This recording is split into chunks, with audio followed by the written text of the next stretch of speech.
Hello दोस्तों, स्वागत है मेरी क्लास में। आज की क्लास अपनी 1 से 10 अप्रैल सूरज का निचोड़ नहीं सब कुछ।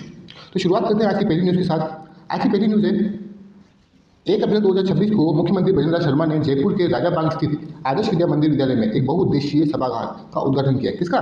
मल्टीपर्पज हॉल का। आगे चले।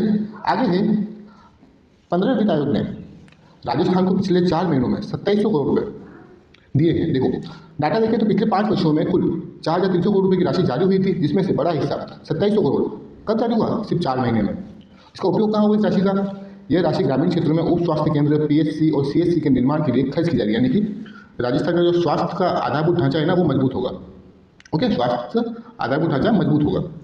आगे चले और देखो तो राष्ट्रीय स्वास्थ्य मिशन और पीएम अभिम में कितने पैसे पास हुए हैं उसकी चर्चा करें अपन। तो नेशनल हेल्थ मिशन में वर्ष 2025-26 में राजस्थान को 2,398 करोड़ रुपए की राशि जारी हुई थी, जो स्वीकृत राशि का कितना है? 100.61% है। यानी जितनी राशि मिली थी उतनी सारी राशि राजस्थान को मिल चुकी है राष्ट्रीय स्वास्थ्य मिशन के अंतर्गत। ओके, वहीं पीएम अभिम के अंतर्गत बात करें, इसका पूरा नाम है PM Ayushman Bharat health infrastructure mission. इसके तहत राजस्थान को अब तक की सर्वाधिक राशि 243 करोड़ रुपये मिली है। इनका लक्ष्य क्या है? देखो जो पैसे जारी किए हैं इनका लक्ष्य क्या है? इसका मुख्य उद्देश्य क्या है? जांच सेवा यानी कि डायग्नोस्टिक्स इंफ्रास्ट्रक्चर को मजबूत करना और ब्लॉक स्तर पर पब्लिक हेल्थ यूनिट्स स्थापित करना।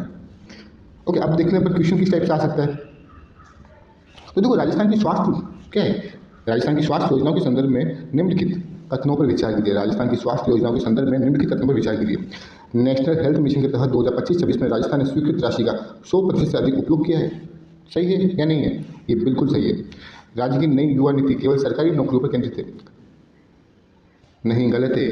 क्या है? ये रोजगार प्रदाता ही बना रही है। आप रोजगार भी कीजिए, साथ में क्या ना रोजगार प्रदाता यानी रोजगार भी दीजिए। ओके, तो ये गलत हो जाएगा। ओके, तो देखो अब क्या होगा इसका आंसर। केवल एक सही है, बिल्कुल केवल एक सही है। ओके, क्योंकि नीति का उद्देश्य क्या है? रोजगार प्रदाता बनाना भी है। ओके, आगे चले। आगे अपनी न्यूज़ है जयपुर डिस्कॉम ने एक ऐतिहासिक राजस्व संग्रह किया है। ओके, जयपुर डिस्कॉम ने ऐतिहासिक राजस्व संग्रह किया है। जयपुर विद्युत वितरण निगम ने ऊर्जा के क्षेत्र में बड़े रिकॉर्ड बनाए। वित्तीय वर्ष 2025-26 में डिस्कॉम ने 102% राजस्व अर्जित किया है, जो लगभग 26 वर्षों का रिकॉर्ड तोड़ा है। कितने वर्षों का? 26 वर्षों का रिकॉर्ड तोड़ा है। यह पिछले 26 वर्षों में सर्वाधिक राजस्व संग्रह है। इसने पुराने बकाये के 599 करोड़ रुपये भी वसूल कर दिए हैं। अब देखो पहली बार AT&C कहानियाँ कितनी 10% से कम रही है। कितनी? 9.24% रही है। कौन सी? AT&C कहानियाँ। ओके, यह बिजली विभाग की कार्यक्षमता को दर्शाता है। टॉप परफॉर्मेंस कौन थे? तो भरतपुर जोन सर्वाधिक 104.63% राजस्व प्राप्त किया है। वहीं करौली सर्किल ने संग्रहण में टॉप पर रहा है, 108.80% राजस्व संग्रह किया है। ओके, अब आगे चलते हैं एक very very very important news की तरफ, जो है राम जल सेतु लिंक परियोजना। यहाँ से आने वाले एग्जाम में क्वेश्चन आने की पूरी पूरी संभावना है, तो प्लीज़ ध्यान से पढ़ना। देखो राम जल सेतु परियोजना है क्या? जो पुरानी परियोजना थी ना ARCP यानी कि पार्वती काली सिंध चंबल लिंक परियोजना का एक विस्तृत और महत्वपूर्ण हिस्सा है। इसका मुख्य उद्देश्य राजस्थान के उन बांधों को आपस में जोड़ना है जहां पानी की कमी रहती है, ताकि सरप्लस जो अतिरिक्त ज़्यादा पानी होता है ना, वो सूखे क्षेत्रों तक पहुंचाया जा सके। यानी कहीं ज़्यादा पानी है कहीं कम पानी है, वो ज़्यादा पानी को कम पानी की जगह लेके जाना है। ठीक है, इसका मुख्य उद्देश्य है। अब देखो इस परियोजना में बहुत सारे मुख्य बांधों को दूसरे छोटे छोटे बांधों से जोड़ा जा रहा है। ओके, बात करें अपन, देखो इस परियोजना के तहत नदियों के मुख्य बांधों जुड़ा हुआ। इस परियोजना के तहत नदियों के पानी को नहरों और फीडर के जरिए, इसलिए नहरों और फीडर के जरिए प्रमुख बांधों में डाला जाएगा। जैसे कि बिसलपुर बांध से मोर सागर बांध तक पानी लाया जाएगा। कहाँ से? बिसलपुर बांध से मोर सागर बांध से अजमेर तक पानी लाया जाएगा। ओके, जयपुर और अजमेर की लाइफ लाइन बिसलपुर को अब मजबूती मिलेगी। अब ध्यान रखना, मोर सागर बांध कहाँ है? तो अजमेर में। इसरदा बांध से बंद बारेठा भरतपुर में पानी लाया जाएगा। इससे क्या होगा? भरतपुर क्षेत्र में पानी की आपूर्ति सुनिश्चित होगी। वहीं इसरदा बांध से कहाँ से? रामगढ़ बांध जयपुर की ऐतिहासिक रामगढ़ बांध को पुनर्जीवित करने की योजना भी है। फिर है नवनेरा बैराज, यह कोटा में काली सिंध नदी पर बना है, जो इस पूरे नेटवर्क का क्या है? मुख्य केंद्र है, हब है। ओके, अब ध्यान रखना कि कौन कौन से बांध कहाँ पे। तो देखो मोर सागर कहाँ है? तो अजमेर में। कहाँ है? अजमेर में। ध्यान रखना, नवनेरा कहाँ है? तो कोटा में। किस नदी पे? तो काली सिंध नदी पे। ओके, यह भी क्वेश्चन आया था राजस्थान SI में, तो ध्यान रखना। अब देखो वर्तमान स्थिति की बात करें तो देखो केंद्रीय जल आयोग यानी कि सेंट्रल वाटर कमीशन ने इसकी DPR यानी कि डिटेल प्रोजेक्ट रिपोर्ट का तकनीकी परीक्षण पूरा कर लिया, जिसका मतलब क्या हुआ? अब काम और तेजी से चलेगा। अब देखो कौन कौन से काम पूरे हो चुके हैं। देखो नवनेरा बैराज और इसरदा बांध का मुख्य निर्माण कार्य पूरा हो चुका है। रामगढ़ और महलपुर बैराज के ड्रेनेज फिल्टर का काम भी अंतिम चरण में है। अब देखो, अब मैं देता हूँ आपको एक मेंस का क्वेश्चन कि किस टाइप से मेंस का क्वेश्चन आता है। राजस्थान में स्वास्थ्य और जल प्रबंध के क्षेत्र में बुनियादी ढांचे का विकास राज्य की प्रगति का आधार है। राजस्थान में स्वास्थ्य और जल प्रबंध के क्षेत्र में बुनियादी ढांचे का विकास राज्य की प्रगति का आधार है। इससे क्या होगी, राजस्थान की जीडीपी बढ़ेगी, लोगों का स्वास्थ्य बेहतर होगा। ठीक है, तो देखो इस संदर्भ में व्याख्या करनी है कितने वर्ष में, 50 वर्ष में, सॉरी 100 वर्ष में। ओके, ये 10 मार्क्स का क्वेश्चन है, तो प्लीज़ आंसर लिखो, बेहतर बनो। चलते हैं अपनी अगली न्यूज़ की तरफ। अगली न्यूज़ है सुशासन और टेक्नोलॉजी यानी एआई का प्रयोग हुआ है कहीं पे। पर्यटन विभाग की पहल कही है कि पर्यटन विभाग में प्रमुख शासन सचिव श्री भवानी सिंह देथा ने घोषणा की कि संपर्क हेल्पलाइन, कौन सी संपर्क हेल्पलाइन 181 के माध्यम से दर्ज शिकायतों और अधिकारियों की परफॉर्मेंस की मॉनिटरिंग अब किसकी होगी, एआई से होगी। किससे होगी, एआई से होगी। और 15 दिन में क्या होगी कि समीक्षा होगी, यानी 15 दिनों में अधिकारियों के प्रदर्शन की समीक्षा की जाएगी ताकि शिकायतों का समयबद्ध निवारण हो सके। ठीक है, सुशासन के लिए एक अच्छा उदाहरण है जो आप मेंस में लिख सकते हैं। फिर देखो, एक है प्लेटफॉर्म की बात करते हैं, माय भारत डिजिटल प्लेटफॉर्म। ये भी इंपॉर्टेंट है, क्वेश्चन पूछ लेंगे। कैसे पूछेंगे मैं बता दूंगा आपको। उसका पूरा नाम क्या है, मदन मोहन मालवीय युवा भारत। क्या नाम है, मदन मोहन मालवीय युवा भारत। माय भारत का पूरा नाम क्या है, मदन मोहन मालवीय युवा भारत। उद्देश्य क्या है, युवाओं को विकसित भारत के विजन से जोड़ना और राष्ट्र निर्माण में उनकी भागीदारी सुनिश्चित करना। जैसा कि हम जानते हैं कि भारत में अभी युवाओं की जनसंख्या ज़्यादा है, तो उनको अपने राष्ट्र यानी जो भी अपने विकसित भारत की ओर अपने जो कदम बढ़ा रहे हैं वो युवाओं में उनकी भागीदारी को बढ़ाना है और अपने राष्ट्र को और अधिक सुदृढ़ करना है। अब राजस्थान में इसकी स्थिति देखिए तो इस प्लेटफॉर्म पर राजस्थान के 17 लाख से अधिक युवाओं ने पंजीकरण करवाया है। ये एक बहुत बड़ी बात है। तो क्वेश्चन आ जाएगा कि हाल ही में किस प्लेटफॉर्म पर राजस्थान के 17 लाख से अधिक युवाओं ने पंजीकरण करवाया है। तो कौन सा प्लेटफॉर्म है, माय भारत डिजिटल प्लेटफॉर्म। अब प्रमुख गतिविधियाँ क्या होगी इसमें, तो देखो विकसित भारत यंग लीडर्स डायलॉग होगा, विकसित भारत युवा कनेक्ट होगा, नशा मुक्त युवा अभियान है, माय भारत बजट क्वेस्ट है, जैसे कार्यक्रम आयोजित किए जा रहे हैं। आगे चलें, आगे अपनी न्यूज़ है गोपाल क्रेडिट कार्ड योजना। जैसे आप सब जानते हैं इसमें कितने रुपये दिए जाते हैं, 1 लाख रुपये दिए जाते हैं।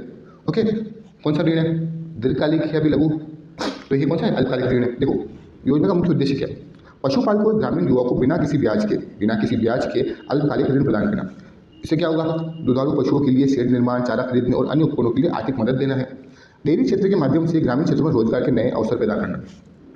अब देखो ऋण की राशि कितनी होगी, सीमा कितनी होगी, उसकी बात करें अपन, तो देखो अधिकतम ऋण कितना मिलेगा। इस योजना के तहत पात्र व्यक्ति को 1 लाख तक का ब्याज मुक्त ऋण दिया जाएगा। कितना का, 1 लाख तक का। प्रथम चरण में क्या हुआ, लक्ष्य क्या है सरकार का, सरकार ने पहले चरण में लगभग 5 लाख पशुपालक परिवार को इस परियोजना से जोड़ने का लक्ष्य रखा है। कितने, 1 लाख रुपये देगी सरकार। पहले चरण में कितने लोगों को देगी, 5 लाख लोगों को। पात्रता क्या होगी इस योजना के लिए, देखो आवेदक राजस्थान का मूल निवासी होना चाहिए, वह पशुपालक होना चाहिए या पशुपालन व्यवसाय से जुड़ना चाहता हो। प्राथमिकता उन युवाओं को दी जाती है जो डेयरी सहकारी समितियों से जुड़े हुए हो। ओके, अब बात करते हैं बजट में कितना आवंटन किया है। देखो राज्य सरकार ने इस योजना के लिए लगभग 150 करोड़ रुपये का बजट प्रावधान किया है। ये योजना केंद्र सरकार की किसान क्रेडिट कार्ड की तर्ज पर ही गोपालकों के लिए यानी कि पशुपालकों के लिए विशेष रूप से तैयार की गई है, याद रखोगे। अब देखो कुछ महत्वपूर्ण बिंदु की बात करें अपन, जैसे कि इसका नोडल विभाग कौन है, इसका नोडल विभाग है सहकारिता विभाग। कौन है, सहकारिता विभाग और पशुपालन विभाग। कौन है, सहकारिता विभाग और पशुपालन विभाग। इसका क्या है, नोडल विभाग है। कार्यकारी एजेंसी यानी कि ऋण कौन देगा, तो ऋण वितरण मुख्य रूप से केंद्रीय सहकारी बैंकों के माध्यम से किया जाएगा। महत्व क्या हुआ इसका, ये योजना विकसित राजस्थान के विजन जो कि अभी चल रहा है 2047 तक का कि विजन और ग्रामीण युवाओं को रोजगार प्रदाता बनाने की दिशा में एक बड़ा कदम है। अब चले आगे अपनी न्यूज़ है विकसित वार्ड अभियान। कौन सा, विकसित ग्राम विकसित वार्ड अभियान। उद्देश्य क्या है, गांव और शहरों के सुनियोजित विकास के लिए वर्ष 2030, 35 और 47 की आवश्यकताओं के अनुरूप मास्टर प्लान रोड मैप तैयार करना। अभियान कब तक चला जाएगा, 19 मार्च से 15 मई तक। कब तक, 19 मार्च से 15 मई तक, याद रखना। इसके तहत 14,000 से अधिक ग्राम पंचायतें और 10,000 से अधिक शहरी वार्ड शामिल है। कितने, 14,000 से अधिक ग्राम पंचायतें और 10,000 से अधिक शहरी वार्ड इस अभियान में शामिल है। कार्य क्या होगा, स्थानीय लोगों से सुझाव लेकर, जो भी स्थानीय लोग हैं उनसे क्या लेंगे, अपने सुझाव लेंगे और उससे भविष्य की योजना बनाएंगे कि आपके गाँव में क्या दिक्कत है, क्या बदलाव लाना चाहिए, उसे हम बातचीत करेंगे और उन्हीं के आधार पर हम क्या करेंगे, भविष्य की योजना बनाएंगे। ओके, समझ में आया। कब तक चलाया जाएगा, तो चलाया जाएगा 19 मार्च से 15 मई तक। 14,000 से अधिक ग्राम पंचायत, 10,000 से अधिक क्या है, शहरी वार्ड इसमें शामिल है। ओके, कितना है, तो 2030, 35 और 2047 इसकी आवश्यकता के अनुरूप मास्टर प्लान और रोड तैयार करना। आगे चले, अब आगे है डिजिटल मैपिंग और विशाख एन।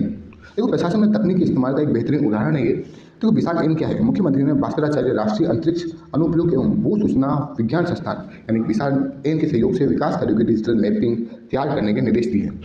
इसका उपयोग कहाँ होगा, इसके माध्यम से GIS आधारित तकनीक का उपयोग कर डेटा इंटीग्रेशन किया जाएगा, यानी कि सारे डाटा को मिला के एक किया जाएगा। सड़क, रेल, ऊर्जा और जल जैसी बुनियादी ढांचा परियोजनाओं की सटीक लोकेशन और प्रगति को ट्रैक किया जा सकेगा।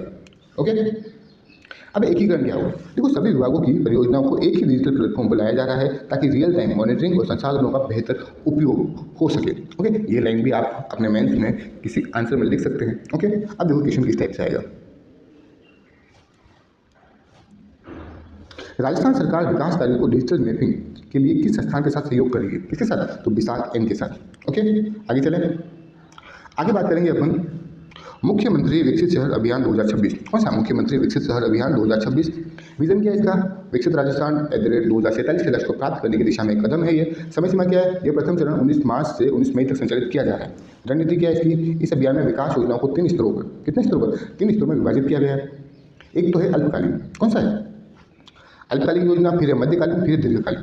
अल्पकालीन योजना 3 वर्ष, मध्यकालीन है 8 वर्ष और दीर्घकालीन है 2047 तक। देखो, तत्काल आवश्यकता, अब अल्पकालीन मतलब छोटी योजना की बात करें, जो छोटी योजना 3 साल के लिए, तो जो भी जरूरी आवश्यकता है उनको पूरा करना है। मध्यकालीन में क्या होगा? जो कि 8 वर्ष की योजना है, इसमें शिक्षा, स्वास्थ्य और आर्थिक गतिविधियों को मजबूत करने के लिए योजना बनाई गई है। वहीं दीर्घकालीन योजना जो कि कब तक है? 2047 तक। ये आत्मनिर्भर, स्मार्ट और सतत शहरों के निर्माण के लिए है। ओके, समझ में आएगा? कितने स्तरों पर? 3 स्तरों पर है। कौन कौन सी? अल्पकालिक, मध्यकालीन और दीर्घकालीन। ओके, 3, 8 और 2047। ओके, चले आगे। अब देखो, इस अभियान के तहत पहली बार विकास प्रस्ताव को सीधे वार्ड सभाओं के माध्यम से जनता द्वारा तैयार करवाए जा रहे हैं। मतलब जनता से राय ली जाएगी कि आप क्या चाहते हैं, उन्हीं योजनाओं को भविष्य में लाया जाएगा। डॉक्टर श्यामा प्रसाद मुखर्जी जिला उत्थान योजना, इस योजना के माध्यम से शहरी नगर निकाय क्षेत्रों में शहरी नगर निकाय क्षेत्रों में जिला स्तर तक के विकास के लिए मास्टर प्लान बनाए जा रहे हैं। एक है डायनेमिक प्रोफाइल। प्रत्येक शहरी वार्ड की एक डिजिटल प्रोफाइल तैयार की जा रही है, जिसमें जनसंख्या, बुनियादी सुविधाएं और सांस्कृतिक पहलुओं का डेटा होगा। जिससे क्या होगा? सरकार और बेहतर ढंग से योजनाएं बना पाएगी और अपने राजस्थान का विकास कर पाएगी। आगे चलें। अब देखो, कुछ इन्फॉर्मेशन है कि EV चार्जिंग स्टेशन PM E-ड्राइव योजना के तहत प्रदेश के 262 स्थानों पर कुल 591 नए चार्जिंग स्टेशन स्थापित किए जाएंगे। ओके, इसकी एजेंसी कौन है? तो राजस्थान में PM E-ड्राइव योजना के प्रभावी क्रियान्वयन के लिए राजस्थान अक्षय ऊर्जा निगम को नोडल एजेंसी बनाया गया। सिंपल सा क्वेश्चन आ जाएंगे, फंस जाएंगे तो याद रखना। ओके, क्वेश्चन आएगा PM E-ड्राइव योजना के प्रभावी क्रियान्वयन के लिए राजस्थान की कौन सी नोडल एजेंसी की? तो कौन सी? राजस्थान अक्षय ऊर्जा निगम। ओके, कितने चार्जिंग स्टेशन स्थापित किए जाएंगे? तो कितने? 591। कितने जगह पर? तो 262 स्थानों पर। चले आगे। आगे अपनी न्यूज़ है जो very very very very very important है। मतलब कि मैं हमेशा कहता हूँ कि छपेगा ये क्वेश्चन, किसी न किसी एग्जाम में छपेगा। देखो, रूट क्या होगा? सबसे पहले राष्ट्रीय जलमार्ग, इसका रूट क्या है? यह जलमार्ग जवाई, लूनी, रण और कच्छ के रास्ते राजस्थान को अरब सागर से जोड़ेगा। कहाँ से? जवाई, लूनी और रण और कच्छ के रास्ते राजस्थान को अरब सागर से जोड़ेगा। ध्यान रखना, कहाँ से? जवाई और लूनी नदी है, उनके सारे रण और कच्छ के रास्ते राजस्थान को किससे जोड़ेगा? अरब सागर से जोड़ेगा। उद्देश्य क्या है? राजस्थान के उद्योगों को माल परिवहन और निर्यात के लिए एक सस्ता और सुगम समुद्री रास्ता उपलब्ध करवाना। तकनीकी सहयोग कौन कर रहा है इसका? इस प्रोजेक्ट के लिए IIT मद्रास के प्रोफेसर के मुरली विस्तृत रिपोर्ट तैयार कर रहे हैं। भारतीय अंतर्देशीय जलमार्ग प्राधिकरण भी इसमें शामिल है। कौन कौन शामिल है? तो IIT मद्रास और भारतीय अंतर्देशीय जलमार्ग प्राधिकरण। ओके, अब देखो उसके लाभ क्या होंगे। अगर ये राष्ट्रीय जलमार्ग बना दिया तो इससे राजस्थान को लाभ क्या होगा? तो देखो, राजस्थान को होने वाला मुख्य लाभ, ये अपने मेंस के लिए इंपॉर्टेंट टॉपिक है। देखो, निर्यात में आसानी होगी। राजस्थान से पेट्रोकेमिकल, जैसे बाद में रिफाइनरी से खनिज, सीमेंट और औद्योगिक वस्तुओं का परिवहन आसान हो जाएगा। लागत में कमी आ जाएगी। सड़क या रेल की तुलना में जल मार्ग से माल ढोना बहुत सस्ता होता है, जिससे व्यापारिक गतिविधियों को बढ़ावा मिलेगा। रण और कच्छ से जुड़ाव, देखो राजस्थान अब सीधे अरब सागर तक माल की निर्बाध आवाजाही कर पाएगा। अब बात करते हैं अपन कुछ महत्वपूर्ण घटनाक्रम की कि क्या क्या हुआ था। तो देखो, राज्य सरकार ने 27 अक्टूबर 2025 को, ठीक है, अंतर्राज्यीय जल प्राधिकरण के साथ क्या है? समझौता किया। कब किया है? 27 अक्टूबर 2025 को। AWEI को जहाज़ों से माल ढुलाई की अनुमानित ट्रैफिक की तुलनात्मक रिपोर्ट तैयार करने के लिए कहा गया है। किसके द्वारा? मुख्यमंत्री ने निर्देश दिया है। अब देखो, मैप के सारे देख लो आप इसी वे में। ये है अपना एक जलमार्ग जो अरब सागर है ना, उसको कच्छ के रास्ते होते होते जोड़ना है। फायदे क्या हो जाएगा? सस्ता परिवहन हो जाएगा, बूस्ट एक्सपोर्ट हो जाएगा, लॉजिस्टिक लागत में कमी हो जाएगी, पेट्रोकेमिकल, मिनरल्स और सीमेंट्स उद्योग को फायदा मिलेगा। ओके, रूट क्या हो जाएगा? जवाई, लूनी, कहाँ से? जवाई, लूनी, कच्छ से होते हुए कहाँ जोड़ना है? अरब सागर से। ओके, चले आगे। अब बात करते हैं अगली न्यूज़ की। अगली न्यूज़ है मुख्यमंत्री किसान सम्मान निधि योजना। कौन सी? मुख्यमंत्री किसान सम्मान निधि योजना। इसमें सरकार ने फिर 3,000 रुपये बढ़ाए हैं। देखो उद्देश्य क्या है? प्रधानमंत्री किसान सम्मान निधि की राशि में राज्य सरकार की ओर से अतिरिक्त आर्थिक सहायता छोड़कर किसानों को संबल प्रदान करना, यानी और मजबूती प्रदान करना। देखो वित्तीय सहायता की बात करें तो पीएम किसान केंद्र की ओर से कितने रुपये मिल रहे हैं? 6,000 प्रति वर्ष, 3 किस्तों में। कितने हैं? 6,000 प्रति वर्ष मिल रहे हैं 3 किस्तों में केंद्र सरकार की तरफ, जो कि प्रधानमंत्री किसान सम्मान निधि योजना है।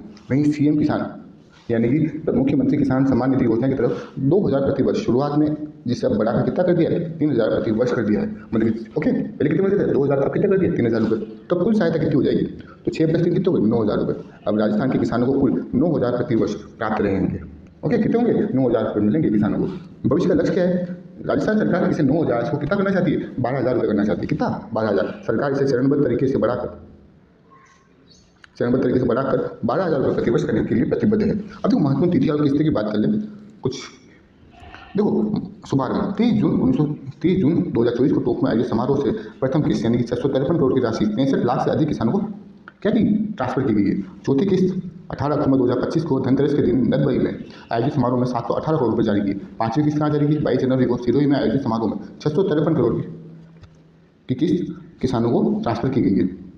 कुल वितरण की बात करें, अब तक राजस्थान सरकार ने 5 किस्तों के माध्यम से 2,726 करोड़ से अधिक की सहायता दे चुकी है। अब देखो कौन कौन से नोडल विभाग हैं उसकी बात कर लेते हैं अपन। देखो नोडल विभाग कौन है? सहकारिता विभाग। जो गोपालन विभाग है ना, गोपालन जो क्रेडिट कार्ड योजना थी उनके भी कौन थे? तो सहकारिता विभाग थे। ओके, कटौती थी जिन कृषकों के पास 1 फरवरी 2019 से पूर्व कृषि भूमि है वे पात्र हैं। विरासत से प्राप्त भूमि के मामले को छूट दी गई है। वही परिवार की परिभाषा क्या है इस योजना के तहत? पति पत्नी और नाबालिग बच्चे, एक परिवार में केवल एक ही व्यक्ति लाभ ले सकता है, ऐसा नहीं कि सब। ओके, आवश्यक दस्तावेज क्या है इसमें? आधार कार्ड चाहिए, फार्मर आईडी चाहिए और डीबीटी इन बिल्ड बैंक खाता, यानी कि जो डायरेक्ट बेनिफिट जो खाता है ना वो लिंक होना चाहिए। पंजीकरण होना चाहिए पीएम किसान पोर्टल या ई मित्र के माध्यम से किया जा सकता है। आगे चले, ध्यान रखना सिर्फ इतना, कितने बढ़ा दिए हैं? 2,000 था, कितने बढ़ा दिए? 3,000 कर दिए। तो टोटल कितने हो गए? 6 + 3 कितने हो गए? 9,000 हो गए। ओके, ध्यान रखना। आगे चले, आगे अपनी न्यूज़ है राजस्थान संपर्क हेल्पलाइन। कौन सी? राजस्थान संपर्क हेल्पलाइन। ओके, 181। उद्देश्य क्या है? नागरिक समस्याओं को त्वरित, पारदर्शी, संतुष्टि आधारित निस्तारण सुनिश्चित करना। प्रमुख निर्देश क्या दिए मुख्यमंत्री ने निर्देश दिए कि हेल्पलाइन का प्राप्त जो भी इस हेल्पलाइन पर जो भी शिकायत प्राप्त होती है उनकी समाधान की प्रक्रिया संतुष्टि दर पर आधारित होनी चाहिए। ये क्या है? एक ई गवर्नेंस का एग्जाम्पल है। प्रशासन द्वारा ई मित्र के माध्यम से पुराने लंबित मामलों को पुनः सक्रिय कर समाधान किया गया। ओके, आगे चलें। वैसे इग्नोर कर देना इसको, इतनी इंपॉर्टेंट नहीं है। एक है अभियान आया है अभी, आपनों खेत अपनी खाद अभियान। इंपॉर्टेंट है, ये चलेगा 6 से 30 अप्रैल 2026 तक। समय सीमा क्या है? देखो 6 से 30 अप्रैल 2026 तक राज्यव्यापी यानी पूरे राज्य में एक क्या है? जन जागरूकता अभियान है। उद्देश्य क्या है? रासायनिक उर्वरकों यानी रासायनिक खाद पर निर्भरता को कम करना और जैविक प्राकृतिक खेती को बढ़ावा देना। रासायनिक खाद को कम करना और जैविक खेती को बढ़ावा देना है। अपनी खाद अभियान कब चलेगा? 6 से 30 अप्रैल 2026 तक पूरे राज्य में। प्रमुख बिंदु क्या है इसमें? देखिए किसानों को सोयल हेल्थ यानी कि मृदा स्वास्थ्य कार्ड के आधार पर खाद के संतुलित उपयोग के लिए प्रेरित करना। देसी खाद का उपयोग करने के लिए कहा जाएगा। कंपोस्ट, वर्मी कंपोस्ट, हरी खाद यानी ढेंचा, गुहार, जैव उर्वरक और फसल अवशेष प्रबंधन पर जोर दिया जाएगा। जीवामृत, बीजामृत, घन जीवामृत और पंचगव्य जैसे जैविक तकनीकों का प्रायोगिक प्रदर्शन किया जाएगा। नवाचार किया जाएगा इसमें। नमो ड्रोन दीदी जैसी पहल और कृषि सखियों के माध्यम से जागरूकता फैलाई जाएगी। ओके, ध्यान रखना।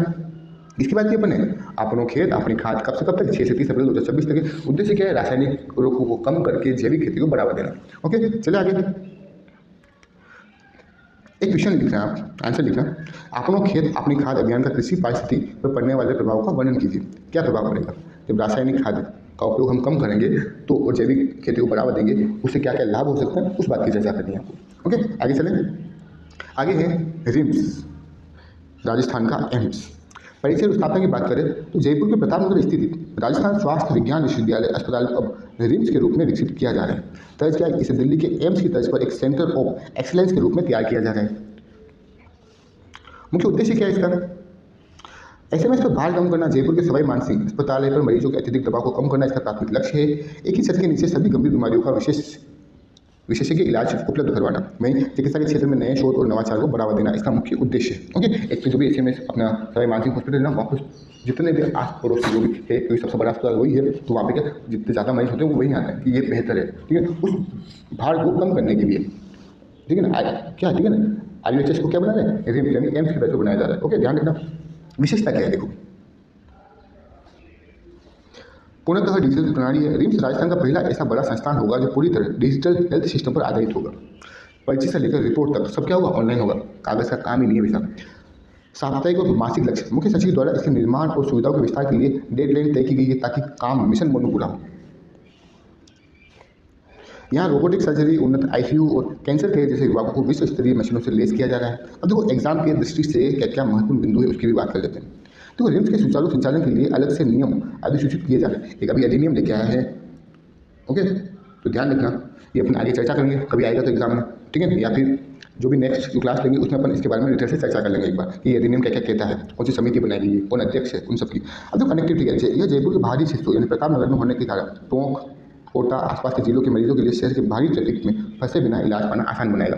राज्य सरकार ने विकसित राजस्थान 2047 के विजन के तहत इसके लिए विशेष बजट आवंटित किया है। ध्यान रखोगे, RVHS को क्या बना रहा है, रिम्स बना रहे हैं, किसके तर्ज पर, दिल्ली के एम्स के तर्ज पर, ओके। आगे चलें, आगे अपनी न्यूज़ है मिशन हरियाणा राजस्थान। अब सरकार ने 50 करोड़, कितने 50 करोड़ पेड़ लगाने का वादा किया है साहब, कितना 50 करोड़ पेड़। देखो बड़ा लक्ष्य क्या है, वर्ष 2024 से 2028 तक 5 वर्षों में कुल 50 करोड़ पौधरोपण का लक्ष्य रखा गया है। कितने 5 वर्षों में कितने पौधे, तो 50 करोड़ पौधे लगाने का लक्ष्य रखा है। आगामी लक्ष्य क्या है, 2026 आगामी मानसून सीजन में 10 करोड़, जो भी आगामी 2026 में जो मानसून सीजन आएगा उसमें 10 करोड़ पौधरोपण का लक्ष्य रखा है। कार्य योजना, पौधरोपण का कार्य विश्व पर्यावरण दिवस 5 जून से शुरू किया जाएगा और जुलाई, अगस्त, सितंबर मानसून के महीनों में इसे गति दी जाएगी। शुरू कब होगा, तो 5 जून को। 5 जून को क्या है, विश्व पर्यावरण दिवस है, ध्यान रखना, ठीक है। मतलब ध्यान रखना, मिशन हरियाणा राजस्थान है उसमें 2024 से 2028 तक लगभग 5 वर्षों में 50 करोड़ पौधरोपण का लक्ष्य रखा है, जिससे कि राजस्थान को और हरियाली प्रदान की जा सके, ओके, और जलवायु परिवर्तन से निपटान हो सके। मतलब विजन और लक्ष्य क्या है इसका, हरियाणा और राजस्थान अभियान का विजन और लक्ष्य क्या है। देखो कुल लक्ष्य 2024 से 2028 तक 5 वर्षों में कुल 50 करोड़ पौधे का लगाने का लक्ष्य है, ठीक है ना। इस साल के मानसून सीजन में 10 करोड़ पौधे लगाने की कार्य योजना तैयार की गई है। पिछली उपलब्धि क्या है, 2024 में 7.22 करोड़ लक्ष्य से अधिक पौधे लगाए हैं। वहीं 2025 में कितने पौधे लगाए हैं, 11.74 करोड़ लक्ष्य से अधिक, यानी पहले 2024 में लक्ष्य कितना था, 7 करोड़ पौधे का, कितने लगाए हैं, सो 2024 में था 5 करोड़ का, कितने लगाए 7.22, 2025 में लक्ष्य था 10 करोड़ का, कितने लगाए हैं 11.74 करोड़। अब देखो कुछ की कमेंट्स है, जैसे कि नमो नर्सरी और नमो वन की बात करें अपन। नमो नर्सरी क्या है, राज्य के प्रत्येक जिले में एक अत्याधुनिक नमो नर्सरी स्थापित की जाएगी। कहाँ पे, राज्य के प्रत्येक जिले में एक अत्याधुनिक नमो नर्सरी स्थापित की जाएगी जहाँ उच्च गुणवत्ता के पौधे तैयार होंगे। नमो नर्सरी का भी प्रत्येक जिले में, नमो वन का होंगे, तो प्रदेश की प्रत्येक पंचायत समिति में चरणबद्ध तरीके से नमो वन विकसित किए जाएंगे। यह स्थानीय पारिस्थितिकी तंत्र को मजबूत कर, नमो नर्सरी का प्रत्येक जिले में, नमो वन का है तो पंचायत समिति में, कहाँ पंचायत समिति में, ओके। आगे चलें, और कुछ नवाचार किए हैं राज्य सरकार ने, उनकी बात करें अपन तो देखो ड्रोन सीडिंग, अरावली की पहाड़ियों और दुर्गम वन क्षेत्रों जहाँ इंसान का पहुंचना मुश्किल है वहाँ ड्रोन के जरिए सीड गोल्स यानी बीज के गोले गिराए जाएंगे, ओके।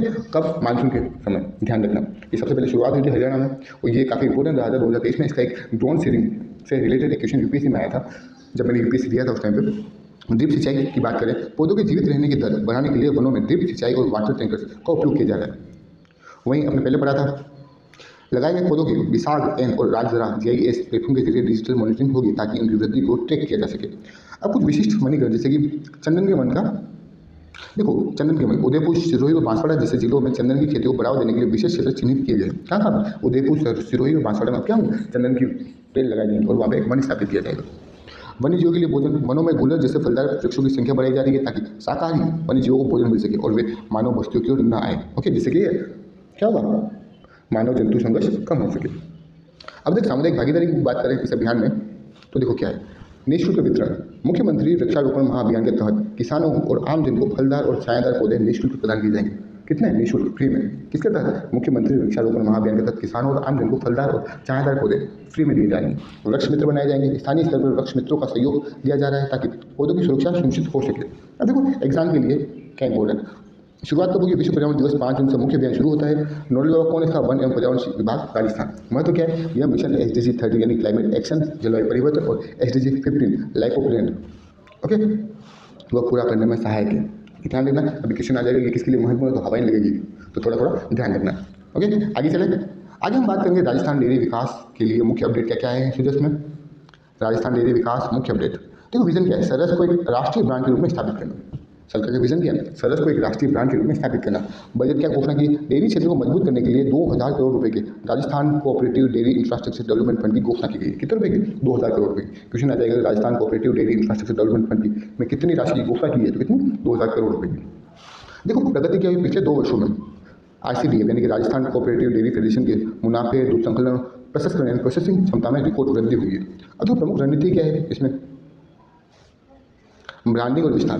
राज्य के प्रमुख धार्मिक और पर्यटन स्थलों पर सरस आउटलेट खोले जा रहे हैं। ओके, मतलब की दुकानें खोली जा रही है छोटी छोटी सी। शुद्धता पर जोर दिया जा रहा है। दूध में मिलावट के खिलाफ जीरो टॉलरेंस की नीति अपनाई जा रही है। इसके लिए आधुनिक मिल्क टेस्टिंग मशीनें और रियल टाइम मॉनिटरिंग सिस्टम लगाया जा रहा है। तकनीकी नवाचार किया जा रहा है। डेयरी क्षेत्र को अधिक संगठित और प्रतिस्पर्धी बनाने के लिए तकनीकी सुधार किए जा रहे हैं सरकार की तरफ से। अब देखो ग्रामीण अर्थव्यवस्था में इसकी भूमिका क्या है? मुख्यमंत्री ने डेयरी क्षेत्र को ग्रामीण अर्थव्यवस्था की सशक्त धुरी बताया। इससे न केवल किसानों की आय बढ़ती है बल्कि स्थानीय स्तर पर रोजगार के नए अवसर भी पैदा होते हैं।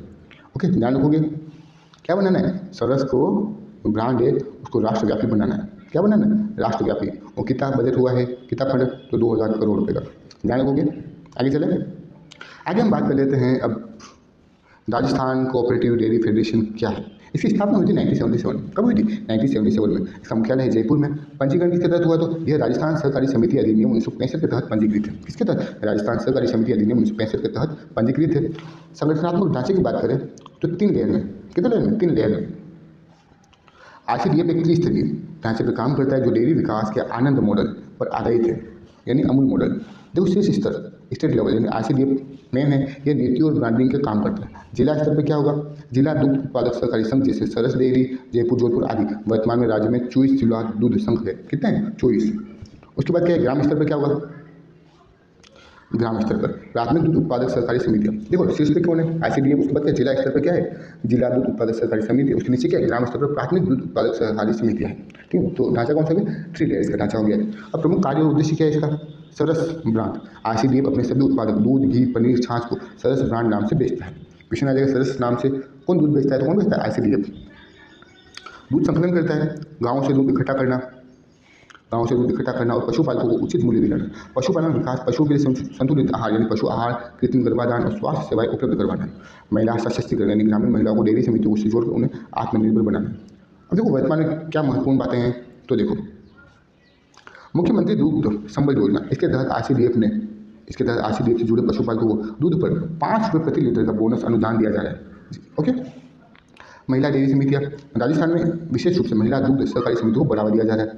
सरस पार्लर, शहरी क्षेत्रों में रोजगार और उत्पादक वितरण के लिए सरस पार्लर नेटवर्क का विस्तार किया जाए। आप कभी भी उदयपुर जाओगे या फिर जयपुर जाओगे तो वहाँ देखोगे एक ब्लू कलर का डिब्बा है जिस पर सरस लिखा है, उसी को बोलते हैं क्या? सरस पार्लर बोलते हैं। आगे चलें। अब एक क्वेश्चन है, राजस्थान में सरस ब्रांड के नाम से डेयरी उत्पादों का विपणन कौन सी संस्था करती है? कौन करती है? Rajasthan cooperative dairy federation. ध्यान रखना। आगे चलें। अब आगे एक मैथ का क्वेश्चन है,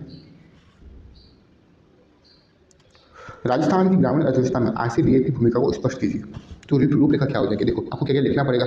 पशुपालकों को दूध का लाभकारी मूल्य दिलाना, पशुपालकों को दूध का लाभकारी मूल्य दिलाना, सरस ब्रांड के माध्यम से बाजार उपलब्ध कराना, पशु स्वास्थ्य और नस्ल सुधार में योगदान देना, मुख्यमंत्री दुग्ध संबल योजना के जरिए अतिरिक्त आय प्रदान करना, ग्रामीण महिलाओं का सशक्तिकरण करना। ओके, मतलब कुछ बात है उनको मिलाकर आपको ये आंसर लिखना पड़ेगा। ओके, कोशिश कीजिएगा क्योंकि कोशिश करेंगे तो होगा। अब हम बात करेंगे आगे की न्यूज़ है। तो अपनी अगली न्यूज़ है ग्लोबल राजस्थान एग्रीटेक मीट 2026 यानी ग्राम 2026। इसका आयोजन हुआ था 23 से 25 मई 2026 को होगा। आयोजक कौन है? तो राजस्थान सरकार का कृषि विभाग है। प्रकृति क्या है? एक अंतर्राष्ट्रीय आयोजन है। इसमें निवेशक, एग्रीटेक कंपनियां, शोधकर्ता और किसान शामिल होंगे। इतिहास की बात करें इसके तो इससे पूर्व ग्राम का आयोजन कब हुआ था? 2016-17 में किया गया था। तो ये वेरी वेरी इंपॉर्टेंट हो जाता है। अब इसके रोड शो या फिर प्रचार प्रसार कार्यक्रम देखिए अपन तो देखो निवेशकों को आकर्षित करने के लिए देश के प्रमुख शहरों में रोड शो आयोजित किए जा रहे हैं। अप्रैल में कब किया जाएगा? जयपुर में 10 अप्रैल को, नई दिल्ली में 17 अप्रैल को, अहमदाबाद में 24 अप्रैल को, हैदराबाद में 6 मई को और पुणे में 8 मई को। यानी कितने राज्यों में? तो टोटल 5 राज्यों में। कहाँ कहाँ पर? राजस्थान में जयपुर, एक तो दिल्ली, गुजरात के अहमदाबाद में, फिर तेलंगाना के हैदराबाद में और महाराष्ट्र के पुणे में। ओके, आगे चले। उद्देश्य क्या है? देखो मुख्य उद्देश्य क्या है इसका? निवेशक को बढ़ावा देना, यानी कि राजस्थान को कृषि निवेश के लिए एक प्रमुख गंतव्य यानी कि मेजर डेस्टिनेशन के रूप में स्थापित करना। तकनीकी नवाचार क्या था इसमें? किसानों को आधुनिक कृषि तकनीकों, स्मार्टफोन और आईटी आधारित समाधानों से जोड़ना।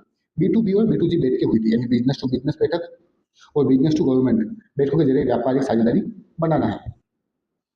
उसके बाद देखिए अपन, तो किसानों की आय, मूल्य संवर्धन यानी वैल्यू एडिशन और खाद्य प्रसंस्करण यानी कि फूड प्रोसेसिंग के जरिए किसानों की आय बढ़ाना है। अब देखो प्री में क्वेश्चन किस टाइप से आ सकता है? ग्लोबल राजस्थान एग्रीटेक मीट का आयोजन किस शहर में प्रस्तावित है? कहाँ पे? जयपुर में। शुरुआत कहाँ से की? तो जयपुर में। और कौन कौन से शहर है फटाफट बताओ? जयपुर, अहमदाबाद, वो कौन सा? हैदराबाद, नई दिल्ली और पुणे। ओके, याद रखना। आगे चलें। अब जो एक मेन सा क्वेश्चन आ सकता है 5 नंबर का, राजस्थान में कृषि विकास की दिशा में ग्राम 2026 के महत्व को स्पष्ट कीजिए। तो इसकी रूपरेखा क्या होगी उत्तर की? तो देखो, ये वैश्विक निवेश को राजस्थान के किसानों के बीच क्या है? सेतु का कार्य करेगा। राजस्थान में एग्रीटेक स्टार्टअप और खाद्य प्रसंस्करण इकाइयों को बढ़ावा मिलेगा। किसानों को अंतर्राष्ट्रीय स्तर की उन्नत कृषि पद्धतियों और तकनीकी नवाचारों की जानकारी मिलेगी। और ये राजस्थान के क्या है, विकसित राजस्थान एग्रीटेक 2047 के विजन के अनुरूप कृषि क्षेत्र में सतत विकास सुनिश्चित करेगा। आपके मेंस में कोई भी उत्तर आता है तो विकसित राजस्थान एग्रीटेक 2047 का उल्लेख जरूर कीजिएगा। अब बात करते हैं एक अगली न्यूज की, जो कि है तारबंदी योजना, जिसमें क्या हुआ, नियमों में बड़ा बदलाव हुआ है। तो पात्रता सीमा कम कर दी गई। देखो, पहले अनुदान के लिए कम से कम 1.5 हेक्टेयर भूमि होना अनिवार्य था। कितनी? 1.5 हेक्टेयर। लेकिन मुख्यमंत्री ने इसे घटाकर 0.5 हेक्टेयर कर दिया। पहले कितनी थी? 1.5 हेक्टेयर। अब कितनी है? 0.5 हेक्टेयर। इससे फायदा क्या होगा? छोटे और सीमांत किसानों को सीधा लाभ मिलेगा। तो उसमें सामूहिक आवेदन भी कर सकते हैं। यदि किसी एक किसान के पास 0.5 हेक्टेयर जमीन नहीं है तो 2 या 2 से अधिक किसान मिलकर समूह में आवेदन कर सकते हैं। बशर्ते उनकी कुल भूमि कितनी होनी चाहिए? 0.5 हेक्टेयर होनी चाहिए, यानी कि 2 से 2। किसी एक किसान के पास कितनी है? 0.1 हेक्टेयर। दूसरे के पास कितनी है? 2 हेक्टेयर। और तीसरे के पास है 3 हेक्टेयर। तो ये सब मिलके क्या कर सकते हैं? तारबंदी योजना का लाभ उठा सकते हैं। इसमें सामुदायिक भागीदारी की बात भी कही है। इसकी सामुदायिक भागीदारी की बात कही गई है। तो यदि 10 से अधिक किसान मिलकर 5 हेक्टेयर क्षेत्र में तारबंदी करते हैं तो उन्हें अधिक अनुदान मिलता है। अब अनुदान की दर की बात करें तो सरकार कांटेदार, चेन लिंक और वर्गाकार नोट फेसिंग का अनुदान दे रही है। इसमें लाभ कितना होगा देखो, अगर वो व्यक्तिगत किसान है यानी कि लघु एवं सीमांत किसान है तो अधिकतम 400 मीटर लंबाई पर लागत का कितना मिलेगा? 60%। अधिकतम कितने रुपये मिलेंगे? 48,000 रुपये वापस दिए जाएंगे। तो सामान्य किसान की बात करें तो लागत का 50% या अधिकतम 40,000 रुपये। सामुदायिक या फिर सामुदायिक तारबंदी करते हैं तो 70% अनुदान मिलेगा, या फिर अधिकतम कितना मिलेगा? 56,000। तो देखो, व्यक्तिगत है तो कितना मिल रहा है? 48,000। सामान्य किसान है तो कितना मिल रहा है? अधिकतम 40। और बस सामुदायिक या फिर तारबंदी है तो क्या मिल रहा है? 56। और परसेंटेज की बात करें तो कितना है? 60, 50 और 70। ओके, व्यक्तिगत 60, सामान्य 50, सामुदायिक 70। ओके, यानी हुए 48, 40, 56। आगे चले। अब देखो आवश्यक दस्तावेज क्या क्या है, प्रक्रिया क्या है, उसकी बात करें अपन तो देखो, जमाबंदी, नक्शा ट्रेस, जन आधार कार्ड और लघु सीमांत श्रेणी का प्रमाण पत्र होना चाहिए। आवेदन पोर्टल कौन सा है इसका? तो राज किसान साथी पोर्टल है। प्रक्रिया क्या होगी? आवेदन के बाद प्रशासनिक स्वीकृति मिलती है, फिर किसान को स्वयं तारबंदी करानी होती है। अंत में कृषि अधिकारी भौतिक सत्यापन करते हैं और अनुदान राशि सीधे खाते में ओके डायरेक्ट बैंक ट्रांसफर होती है। ओके, आगे चले। अब देखो क्वेश्चन, राजस्थान तारबंदी योजना के तहत अब न्यूनतम कितनी भूमि पर अनुदान दे है? कितनी है? 0.5 हेक्टेयर। सामुदायिक तारबंदी 5 हेक्टेयर क्षेत्र करने पर किसानों को लागत का कितने प्रतिशत अनुदान दिया जाता है? कितना है? 70। ध्यान रखना कितना है? 40, 50 और 70। याद रखोगे? आगे चले। अब बात करते हैं अपन अगली अभियान की, जो है मुख्यमंत्री जल स्वावलंबन अभियान 2.0। देखो विजन क्या है इसका? वर्षा जल का संचयन कर गाँवों को जल के मामलों में आत्मनिर्भर बनाना है। बजट 2024-25 में इस अभियान के लिए कुल 11,200 करोड़ रुपए का बजट रखा गया था। लक्ष्य क्या था इसका अभियान का? तो 22,000 गाँव में 5 लाख वाटर हार्वेस्टिंग स्ट्रक्चर, जैसे एनीकट, चेक डैम, तालाब, जोड़ बनाना है। ओके, कितने गाँव का लक्ष्य? 20,000 गाँव में कितने? 5 लाख वाटर हार्वेस्टिंग स्ट्रक्चर बनाने हैं। इसमें क्या क्या आएगा? एनीकट आएगा, चेक डैम आएगा, तालाब आएगा, जोड़ आएगा। ओके, अब जो चरणबद्ध प्रगति की बात करें, इसमें क्या क्या प्रगति हुई है तो देखो, पहले चरण में 349 पंचायत समितियों के 5,133 गाँवों में कार्य किया गया, जिसमें 1.10 लाख कार्य के लक्ष्य के विरुद्ध 1.16 लाख से अधिक कार्य किए जा चुके हैं। कितना व्यय हुआ था? 2500। 3 चरणों में हुआ। देखो, पहले चरण में कितने गाँव हुए? तो 5,153। ठीक है ना? कितना कार्य करना था? 1.10 लाख कार्य के लक्ष्य के विरुद्ध कितना कार्य कर लिया? 1.16 लाख कर लिया। और खर्च कितना हुआ था? 2500 करोड़। फिर द्वितीय चरण की बात करें तो 337 पंचायत समिति में 1 लाख से अधिक कार्य करवाने का लक्ष्य है। अब तक 2,880 करोड़ के 1.04 लाख कार्यों का अनुमोदन हो चुका है। वहीं तीसरे चरण की बात करें जो कि अभी का है बजट 2026-27 में 2500 करोड़ की लागत से 5,000 गाँवों में 1.10 लाख कार्य करवाने की घोषणा है। ओके, तो पहले चरण में कितने थे गाँव? 5,133। दूसरे में कितने थे? 337 पंचायतें थी। और तीसरे चरण में कितने थे गाँव? तो कार्य कितने थे? 1.10। सब में टोटल तो कितना है? 1.10 ही है। आगे चलें। तो तकनीकी नवाचार और जनभागीदारी की बात करें इस अभियान के अंतर्गत, तो देखो आप कार्यों की मॉनिटरिंग के लिए जीआईएस आधारित मैपिंग, ड्रोन सर्वे और जल संरचनाओं के डिजिटल रिपोर्ट का उपयोग किया जा रहा है। निगरानी किसके माध्यम से होगी? ग्राम स्तर पर निगरानी समितियों का गठन, ग्राम स्तर पर गांव के स्तर पर क्या होगी? निगरानी समितियों का गठन किया जाएगा और स्वयं सेवी समूह यानी एनजीओ व कंपनियों का सहयोग लिया जाएगा। अभी सर की बात करें इसमें यानी कि तो इस योजना को जल जीवन मिशन, कर्मभूमि से मातृभूमि जैसी योजनाओं के साथ जोड़कर बेहतर परिणाम लाए जा रहे हैं। ओके, अब देखो इसके अभियान के सकारात्मक परिणाम क्या निकले, क्या क्या फायदा होगा इससे। एक तो भूजल स्तर में वृद्धि होगी, पुराने कुओं और वेलवेल को रिचार्जकृत में बदलकर भूजल स्तर में सुधार किया जा सकता है। कृषि में सिंचाई के लिए पानी उपलब्ध होने से कृषि उत्पादकता और स्थानीय रोजगार में वृद्धि होगी। पर्यावरण पर्दा कटाव में कमी आएगी और हरित क्षेत्र का विस्तार होगा। ओके, ये पॉइंट आप मेंस में अगर क्वेश्चन आता है तो लिख सकते हो। ओके, आगे चले। अब देखो क्वेश्चन भी आ गया है, तो क्वेश्चन क्या बन सकते हैं? मुख्यमंत्री जल स्वावलंबन अभियान 2.0 केवल जल संरक्षण की योजना नहीं है, बल्कि यह ग्रामीण आजीविका सुदृढ़ीकरण का एक समग्र मॉडल है। व्याख्या करनी 10 नंबर का है और 100 मार्क्स कितने 100 वर्ष में लिखना है। तो इसकी रूपरेखा क्या होगी? इसमें सबसे पहले जल स्वावलंबन का परिचय देना कि क्या क्या किया जा रहा है इसमें, वर्षा जल संचयन, भूजल पुनर्भरण, इसकी थोड़ी बहुत बातें करनी है। फिर इसके आर्थिक प्रभाव की बात करनी है। सिंचाई सुविधा बढ़ने से दोहरी फसल और पशुपालन में सुधार होगा। सामाजिक प्रभाव, पेयजल संकट दूर होने से पलायन में कमी आएगी। तकनीकी पहलू बताना है इसमें आपको कि जीआईएस और ड्रोन मॉनिटरिंग से पारदर्शिता बढ़ रही है। डिस्कस किया जाएगा विकसित राजस्थान 2047 ये सतत विकास लक्ष्यों एसडीजी 6 को पूरा करने की दिशा में एक बहुत बड़ा कदम है। ओके, ध्यान रखना। अब आप बात करते हैं अपन एक अगली न्यूज़ की। जैसे कि कोई बच्चा है वो पढ़ना लिखना चाहता है तो उसके लिए कंटेंट की आवश्यकता होती है, बुक्स की आवश्यकता होती है। तो सरकार ने एक योजना लाई है या फिर कुछ ग्रामीण स्तर पर कुछ केंद्र स्थापित किए जा रहे हैं। उसका नाम है अटल ज्ञान केंद्र। क्या नाम है? अटल ज्ञान केंद्र। इसका उद्देश्य क्या है? देखो, ग्रामीण युवाओं को प्रतियोगिता परीक्षा जैसे आरएस, एसआई, टीचर की तैयारी के लिए गाँव में ही आधुनिक लाइब्रेरी और डिजिटल सुविधाएं उपलब्ध करवाना। सुविधाएं क्या क्या मिलेगी इसमें? सुविधाएं क्या क्या मिलेगी? देखो, आप आधुनिक लाइब्रेरी होगी। ओके, प्रतियोगिता परीक्षाओं के लिए उपयोगी पुस्तकें और पत्रिकाएं प्राप्त होगी यहाँ पे। डिजिटल संसाधन यानी ई मित्र सेवाएं, ऑनलाइन क्लासेस की सुविधा होगी वहाँ पर। मानक नक्शा होगा वहाँ पे। प्रत्येक केंद्र को एक मॉडल डिजाइन के रूप में विकसित किया जाएगा। लाभ क्या होगा? युवाओं को पढ़ाई के लिए शहरों की ओर पलायन नहीं करना पड़ेगा। ओके, इसका उद्देश्य क्या है ये ध्यान रखना। ओके, आगे चलेंगे। अब बात करते हैं अपन अगली न्यूज की। जो अगली न्यूज अपनी शहरी विकास एवं स्मार्ट गवर्नेंस। क्या है? Urban governance and smart governance. Very अच्छा। ओके, एकीकृत कंट्रोल रूम मॉडल यानी कि शहरी अपशिष्ट प्रबंधन को सुदृढ़ करने के लिए जयपुर में एकीकृत कंट्रोल रूम मॉडल अपनाया जाएगा।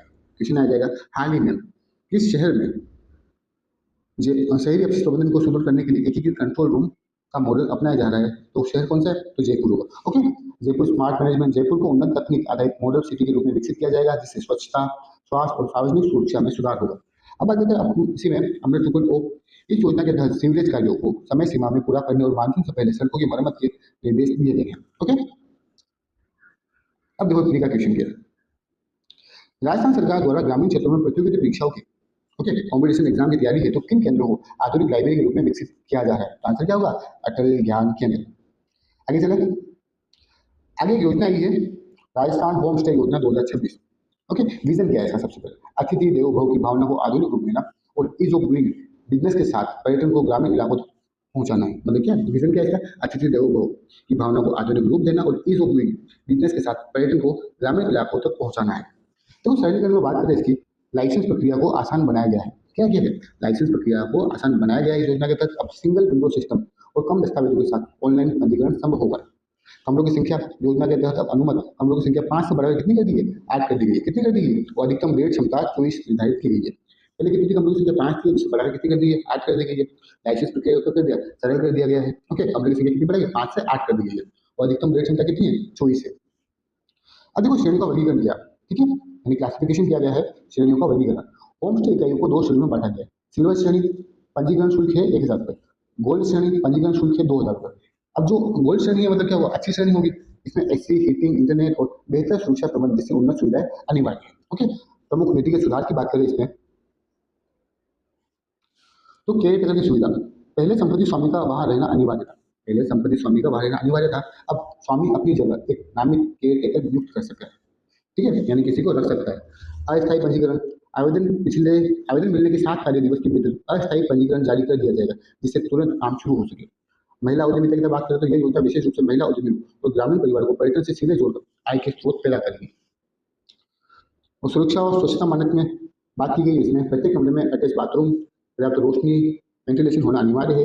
विदेशी पर्यटकों की सूचना संबंधित प्राधिकरण को देना और अतिथि पंजिका यानी गेस्ट रजिस्टर को 7 वर्ष तक सुरक्षित रखना क्या है, कंपल्सरी है यानी अनिवार्य है। अब देखो क्वेश्चन, अब बताओ देखिए इसका क्वेश्चन का आंसर क्या होगा।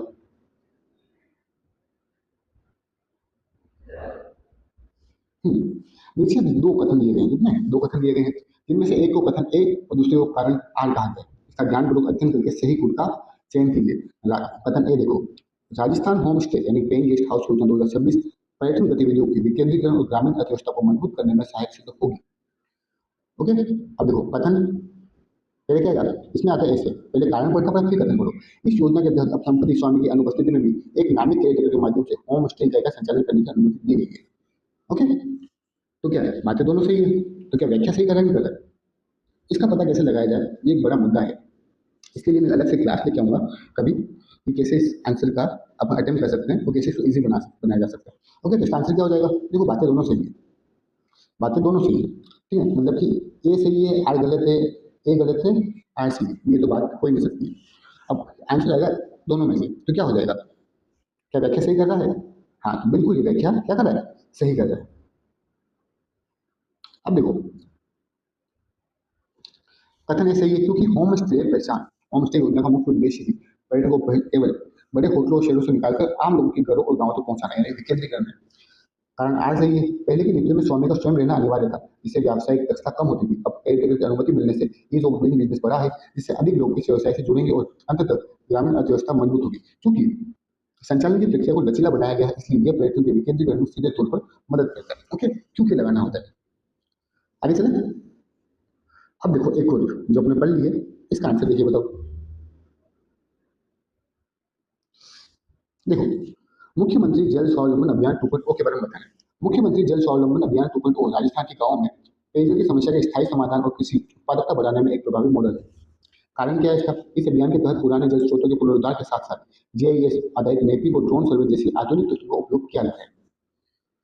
क्या है, बातें तो दोनों सही है सब, बातें तो दोनों सही है, लेकिन क्या कारण सही है कि नहीं है, देखो वापस पढ़ो। मुख्यमंत्री जल स्वावलंबन अभियान 2.0 राजस्थान के गांव में पेयजल की समस्या का स्थायी समाधान और कृषि उत्पादकता बढ़ाने में एक स्वाभाविक मॉडल है। क्योंकि इस अभियान के तहत पुराने जल स्रोतों को पुनरुद्धार के साथ साथ जीआईएस आधारित मैपिंग और ड्रोन सर्वे जैसे आधुनिक तकनीक का उपयोग किया जा रहा है। क्या ये कारण सही होगा, तो नहीं, ये कारण सही नहीं है। ओके, तो आंसर क्या जाएगा भाई, ये व्याख्या सही नहीं करता, क्योंकि जैसे भी आप कथन पढ़ते ना तो क्योंकि लगाना जरूरी है। ओके, आगे चलें, देख लो, दोनों कथन अपनी जगह बिल्कुल सही है, लेकिन तकनीक का उपयोग करना पारदर्शिता और मॉनिटरिंग के लिए, न कि वह अकेले पेयजल और कृषि उत्पादकता, एक का मुख्य कारण है।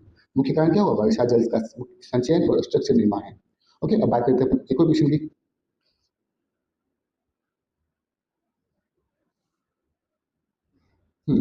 चलो बताओ भैया, अटल ज्ञान केंद्र के बारे में पूछा गया है। राज्य सरकार द्वारा पंचायत स्तर पर अटल ज्ञान केंद्र स्थापित करने से ग्रामीण युवाओं का शहरों के पलायन कम होगा। राज्य सरकार द्वारा पंचायत स्तर पर अटल ज्ञान केंद्र स्थापित करने से ग्रामीण युवाओं का शहर की ओर पलायन क्या होगा, कम होगा। ये बात तो बिल्कुल सही है, पलायन तो कम होगा। इन केंद्रों के माध्यम से, क्योंकि इन केंद्रों के माध्यम से युवाओं को गांव में ही प्रतियोगिता परीक्षा हेतु उपयोगी पुस्तकें, डिजिटल संसाधन, ऑनलाइन क्लासेस की सुविधा निःशुल्क या रियायती दरों पर उपलब्ध करवाई जाएगी। इसका आंसर क्या होगा? बिल्कुल बिल्कुल सही। क्योंकि क्या लगाना है, क्योंकि क्या पलायन क्यों नहीं होगा, इसी कारण तो नहीं होगा, ये वहीं पे क्या है, सारी सुविधा दी जा रही है। इसका आंसर क्या होगा, ये दोनों सही है और सही व्याख्या भी करता है।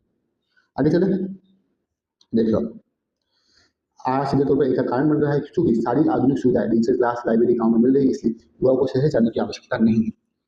अब देखो वापस आ गया है अटल ज्ञान केंद्र, जो अपन पिछले बार पढ़ लिया था कि गांव में क्या है, मतलब जो भी सरकारी नौकरी की तैयारी कर रहे हैं उन युवाओं को ध्यान में रखते हुए डिजिटल लाइब्रेरी बनाई जा रही है। ओके, अब देखो अटल ज्ञान केंद्र 1000 अतिरिक्त केंद्रों की घोषणा की गई है। वर्तमान में 1800 केंद्रों के लिए वित्तीय स्वीकृति जारी हो चुकी है।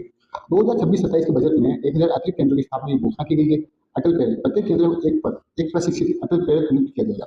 ओके, क्या हर केंद्र पर क्या होगा, एक अटल प्रेरक जो उनको ज्ञान मतलब कि क्या करे, मार्गदर्शन करे अपना, जो स्थानीय युवा होगा, इसे स्थानीय स्तर पर रोजगार भी सृजित होगा। ई पुस्तकालय बनेगा, जो आपने पढ़ लिया है। ग्रामीण युवाओं को पठन प्रवृत्ति बढ़ाने के लिए इन केंद्रों पर ई पुस्तकालय और कैरियर परामर्श यानी कि कैरियर काउंसलिंग की सुविधा होगी। घोषणा की तिथि क्या थी, इस योजना की घोषणा कब हुई थी, 25 दिसंबर 2024 को, सुशासन दिवस के दिन। ओके, और सुशासन दिवस कब मनाया जाता है, तो अटल बिहारी वाजपेयी की जयंती पर। आगे चलें, अब देखो है मुख्यमंत्री किसान सम्मान निधि, इसका शुभारंभ कहाँ से हुआ, टोंक जिले से। कब हुआ था, 30 जून 2024 को। इसका नोडल विभाग कौन, इस योजना का नोडल विभाग है सहकारिता विभाग। ओके, ध्यान रखना। आगे चलें, अब आगे बात करते हैं अपन कृषि उपज मंडी समिति में विकास कार्य, इसको आप इग्नोर कर सकते हो। चलो आगे। अब बात करते हैं अपन वेरी वेरी वेरी इंपॉर्टेंट, एक मिनट,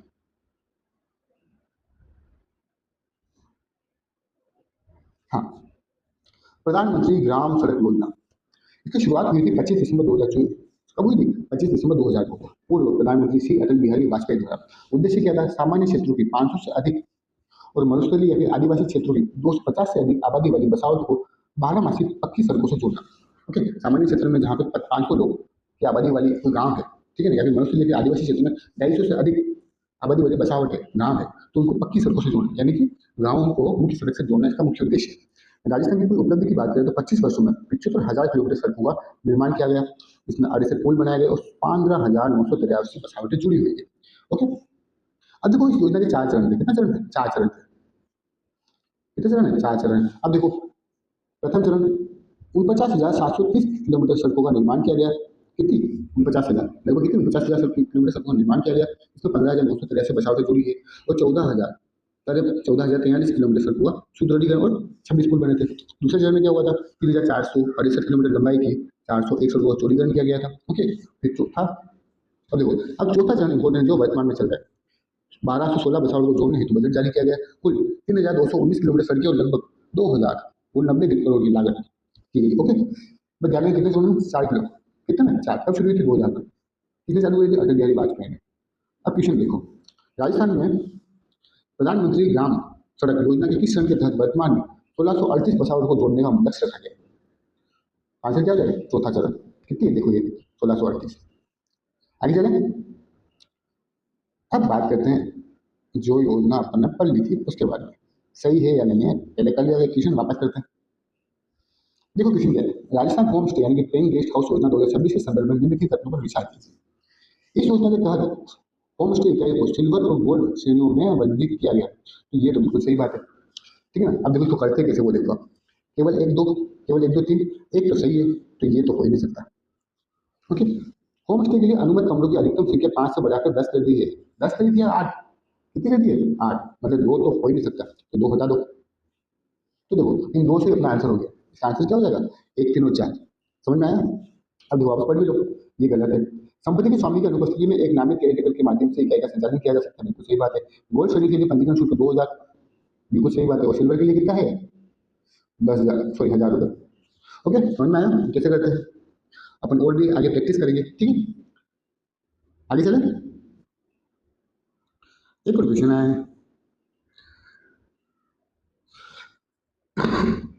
देखो क्वेश्चन क्या है, प्रधानमंत्री ग्राम सड़क योजना के संदर्भ में निम्नलिखित तथ्यों पर विचार कीजिए। इस योजना का मुख्य उद्देश्य सामान्य क्षेत्रों में 500 से अधिक और मस्तूरी या आदिवासी क्षेत्रों में 250 से अधिक आबादी वाली सभी संबंध बसावट को 12 मासी सड़कों से जोड़ना। ये बात बिल्कुल सही है। राजस्थान में इस योजना के 25 वर्षों के दौरान लगभग 75,000 किलोमीटर सड़कों का निर्माण किया जा चुका है, बिल्कुल सही बात है। अब पीएम जनमन योजना के तहत राजस्थान के शहर या जनजातीय बाहुल्य बसावट की पक्की सड़कों से जोड़ना कार्य किया जाता है। फिर देखो आगे चौथा क्या है, योजना के वर्तमान चौथे चरण में राजस्थान के 5,000 से अधिक नई बसावट को जोड़ने का लक्ष्य रखा गया है। सही है क्या? बताओ जल्दी। देखो इसका आंसर क्या हो जाएगा? 1 2 और 3। 5,000 नहीं है भाई साहब, बताया था ना 1600 समथिंग। ओके, तो इसका आंसर क्या हो जाएगा? सी, 1 2 और 3। कारण देख लो, देखो ये पीएम रजिस्टर का मूल मानक है, सही बात है। तो 500 150 वाली बात तो सही है। राजस्थान में 25 साल 75 किलोमीटर सड़कें बनी है, सही बात है। पीएम जनमन विशेष रूप से कमजोर जनजातीय समूह यानी पीवीटीजी के लिए है और राजस्थान में शहर या द्वारा इसका मुख्य हिस्सा है, सही है। गलत क्या है? सूर्या सोल्यूशन के अनुसार चौथे चरण में 1638 बसावट को जोड़ने का लक्ष्य रखा है, न कि 5,000 का। ओके, थोड़ी सी बात और क्वेश्चन गलत, ध्यान रखना। आगे चले, आगे बात करते हैं लाडो प्रोत्साहन योजना। अब कितने रुपए मिल रहे हैं? तो 1.5 लाख रुपए। कितने मिल रहे हैं? 1.5 लाख रुपए। अब देखो कैसे, देखो लाडो प्रोत्साहन योजना शुरुआत हुई थी 1 अगस्त 2024 से। कब हुई थी? 1 अगस्त 2024 से। उद्देश्य क्या है? बालिकाओं के प्रति सकारात्मक सोच विकसित करना और उनके स्वास्थ्य एवं शैक्षणिक स्तर में सुधार करना। क्या है? बालिकाओं के प्रति सकारात्मक सोच विकसित करना और उनके स्वास्थ्य एवं शैक्षणिक स्तर में सुधार करना। कुल लाभ 1.5 लाख का, कितना मिलेगा? 1.5 लाख का, और संकल्प पत्र सेविंग बॉन्ड के रूप में मिलेगा। अब पात्रता क्या है? बालिका का जन्म सरकारी अस्पताल या जननी सुरक्षा योजना के तहत अधिकृत निजी अस्पताल में होना चाहिए और माता कहाँ की होनी चाहिए? राजस्थान के मूल निवासी होनी चाहिए। ओके, एक तो बच्चे का जन्म कहाँ होना चाहिए? गवर्नमेंट हॉस्पिटल में, या फिर उस प्राइवेट हॉस्पिटल में होना चाहिए जहाँ पे जननी सुरक्षा योजना कि घर वो उसको जो अधिक खरीदे। ओके, और मम्मी कहाँ की होनी चाहिए, राजस्थान की होनी चाहिए, ऐसा नहीं गुजरात से लाए और 1.5 लाख मिल जाएंगे, नहीं मिल सकते भाई साहब। ओके, आगे चलें। अब देखो कितनी किस्तों में मिलेंगे 1.5 लाख रुपए, तो 7 किस्तों में, कितनी किस्तों में, 7 किस्तों में। देखो पहली किस्त जनवरी में मिलेंगे 2500 रुपये, फिर एक वर्ष पूरा हो जाएगा और जितने भी एक साल के टिक्के लग गए हैं तो कितने मिलेंगे, फिर 2500। ठीक है, पहले ही में कितने 2500, दूसरे में 2500, एक जनवरी पर, फिर एक वर्ष में और सारे टीके लगा दिए, फिर उसके बाद फिर जैसे पहली कक्षा में उसने प्रवेश किया तो कितने मिलेंगे, 4000। जैसे वो छठी कक्षा 5वीं पास कर दी और छठी क्लास में एडमिशन लिया तो उसे मिलेंगे 5000 रुपये, और 10वीं कक्षा में प्रवेश लिया तो उसे मिलेंगे 11000 रुपये, और 12वीं कक्षा में प्रवेश लिया कितने मिलेंगे, 25000 रुपये, और स्नातक उत्तीर्ण कर यानी डिग्री ले ली तो 21 वर्ष की आयु पूरी होने पर कितने मिलेंगे, सीधे 1 लाख रुपये, और टोटल कितने मिलेंगे इस हिसाब से, तो 1.5 लाख रुपये। ठीक है, ध्यान रखोगे कितनी किस्तों में, 7 किस्तों में, कितनी जन्म पर, एक साल पूरा होने और टीका लगाने पर 2500, और पहली क्लास में प्रवेश करने पर 4000, छठी क्लास में कितने हैं 5000, 10वीं क्लास में कितने हैं 11000, 12वीं में कितने हैं 25000, और जैसे डिग्री पूरी हो गई वो 21 साल की हो गई लड़की तो कितने मिलेंगे, 1 लाख रुपये। ओके, याद रखोगे। चलो आगे चलते हैं, आगे चलना ही नहीं है क्वेश्चन प्रैक्टिस के अलावा, प्रैक्टिस तो करनी पड़ेगी वैसा तो। देख लेते हो तुम पहले से। चलो देखो, लाडो प्रोत्साहन योजना के संदर्भ में निम्नलिखित तत्वों पर विचार कीजिए। योजना के तहत बालिका के जन्म से 21 वर्ष की आयु पूरी होने तक कुल 1.5 लाख की सहायता 7 किस्तों में दी जाती है। बिल्कुल बिल्कुल सही बात है ये तो ये तो हटा ही दो, है ही नहीं सकता। इस योजना का लाभ लेने के लिए बालिका का जन्म केवल राजकीय चिकित्सा संस्थान में होना अनिवार्य, केवल जहाँ पर भी आ जाता है ना वहाँ कुछ न कुछ लोचा होता है, तो सोच लो समझ लो।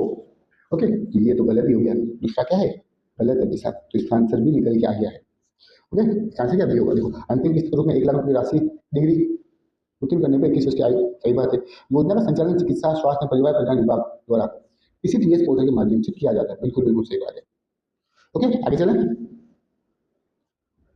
अब चलते हैं अपन, एक सम्मेलन हो रहा है जिसका नाम है क्या, पश्चिमी क्षेत्रीय कृषि सम्मेलन। क्या नाम है, पश्चिमी क्षेत्रीय कृषि सम्मेलन, जिसका आयोजन कहाँ हो रहा है, जयपुर में। उद्घाटन किसने किया है, तो केंद्रीय कृषि एवं किसान कल्याण मंत्रालय श्री शिवराज सिंह चौहान द्वारा। इसमें कौन कौन राज्य शामिल है, तो देखो इसमें राजस्थान, गुजरात, महाराष्ट्र, मध्य प्रदेश, गोवा, टोटल 5 राज्य शामिल है। कौन कौन है, राजस्थान है, गुजरात है, महाराष्ट्र है, मध्य प्रदेश है, गोवा है। खास बात क्या है, देश में इस तरह के पहले क्षेत्रीय सम्मेलन की शुरुआत राजस्थान से हुई है। ओके, राजस्थान कृषि रोड में वो ग्राम की बात करें, इसमें किसकी बात करेगी, ग्राम की बात करेगी। 5 शहरों में क्या है, कृषि रोड में मतलब कि क्या है, जुलूस निकाला जाएगा या फिर प्रचार प्रसार किया जाएगा, वो मैंने बात पहले बता दी थी। अब देखो इसमें क्या है, तो फिर केंद्रीय मंत्री ने राजस्थान में कृषि रोड मैप की तारीफ की और अन्य राज्यों को इसे अपनाने की सलाह दी। विशेषज्ञों की टीम केंद्र सरकार राजस्थान में कृषि रोड मैप को सुदृढ़ करने के लिए वैज्ञानिकों और विशेषज्ञों की टीम भेजेगी। राम 2026 आगामी ग्लोबल राजस्थान एग्रीगेट मीट में भी केंद्र सरकार तकनीकी सहयोग प्रदान करेगी। अब महत्वपूर्ण डेटा और तुलना की बात करें इसमें, तो मुख्यमंत्री ने पिछले 25 महीनों के कार्यकाल की तुलना पूर्ववर्ती सरकार के 25 महीनों से की है। फार्म बॉन्ड वर्तमान सरकार ने 35,368 फार्म बॉन्ड बनाए हैं, जबकि पिछली सरकार ने इसी अवधि के लिए केवल कितने बनाए थे, 8352। ओके, कितने बनाए थे, 8152। अनुदान कितना मिला है, फार्म बॉन्ड में 303 करोड़ का अनुदान दिया गया है, पिछली सरकार केवल कितना दे पाई है, 48 करोड़। किसान पंजीकरण, राज्य के 100% किसानों को फार्मर आई के तहत पंजीकृत करने का लक्ष्य रखा गया। ये बातें इग्नोर करके चलो तो सही है, ये पॉलिटिक्स है। अब बात करते हैं अपन फिर से राम जल सेतु लिंक परियोजना। ये राजस्थान की हालिया सबसे बड़ी और महत्वाकांक्षी नदी जोड़ो परियोजना है। इसका उद्देश्य क्या है, पूरे राजस्थान के बांधों को आपस में जोड़कर पेयजल और सिंचाई की समस्या को स्थायी रूप से खत्म करना। मुख्य बिंदु क्या है इसका, इसमें चंबल बनास नदी के बेसिन को जोड़ा जा रहा है। एआरसीबी का विस्तार किया गया है, यानी कि ईस्टर्न राजस्थान कैनल प्रोजेक्ट के एक उन्नत विस्तारित रूप में देखा जा रहा है। लाभ क्या होगा, इसके माध्यम से सवाई माधोपुर, टोंक, बूंदी और अन्य जिलों के बांधों जैसे बीसलपुर, इसरदा, मोरसागर, ठीक है, नवनेरा में पानी की उपलब्धता सुनिश्चित की जाएगी। ये अपन ने पहले पर लिया था। ओके, ध्यान रखना। आगे आगे चले, इसमें एक बात की गई है यमुना जल समझौते की। इसकी यमुना जल समझौते की दशकों से लंबित विवाद का समाधान हाल ही में हुआ है। कब हुआ था, यमुना जल 2024 में, जो हरियाणा और राजस्थान के बीच ऐतिहासिक समझौता है। समझौता क्या हुआ था, हरियाणा के हथनी कुल बैराज से राजस्थान को यमुना का पानी मिलेगा। कहाँ से मिलेगा, यमुना जल समझौते 2024 के तहत समझौता हुआ था कि हरियाणा के हथनी कुल बैराज से राजस्थान को यमुना का पानी मिलेगा। इससे किस क्षेत्र को लाभ मिलेगा, मुख्य रूप से शेखावाटी क्षेत्र यानी कि चूरू सीधे जिलों को लाभ मिलेगा। प्रोजेक्ट क्या है, पानी को पाइपलाइनों के माध्यम से लाया जाएगा ताकि वाष्पीकरण कम हो। ये हरियाणा के ताजे वाला हेड से राजस्थान के लोहारू तक लिंक किया जाएगा। थोड़ा ओके, ध्यान रखना। अब बात करते हैं अपन इंदिरा गांधी नहर परियोजना और गंगा नहर का सुदृढ़ीकरण किया जा रहा है सरकार के द्वारा। राजस्थान के जीवन रेखा कही जाने वाली इन नहरों के पुराने ढांचे को नया जीवन दिया जा रहा है।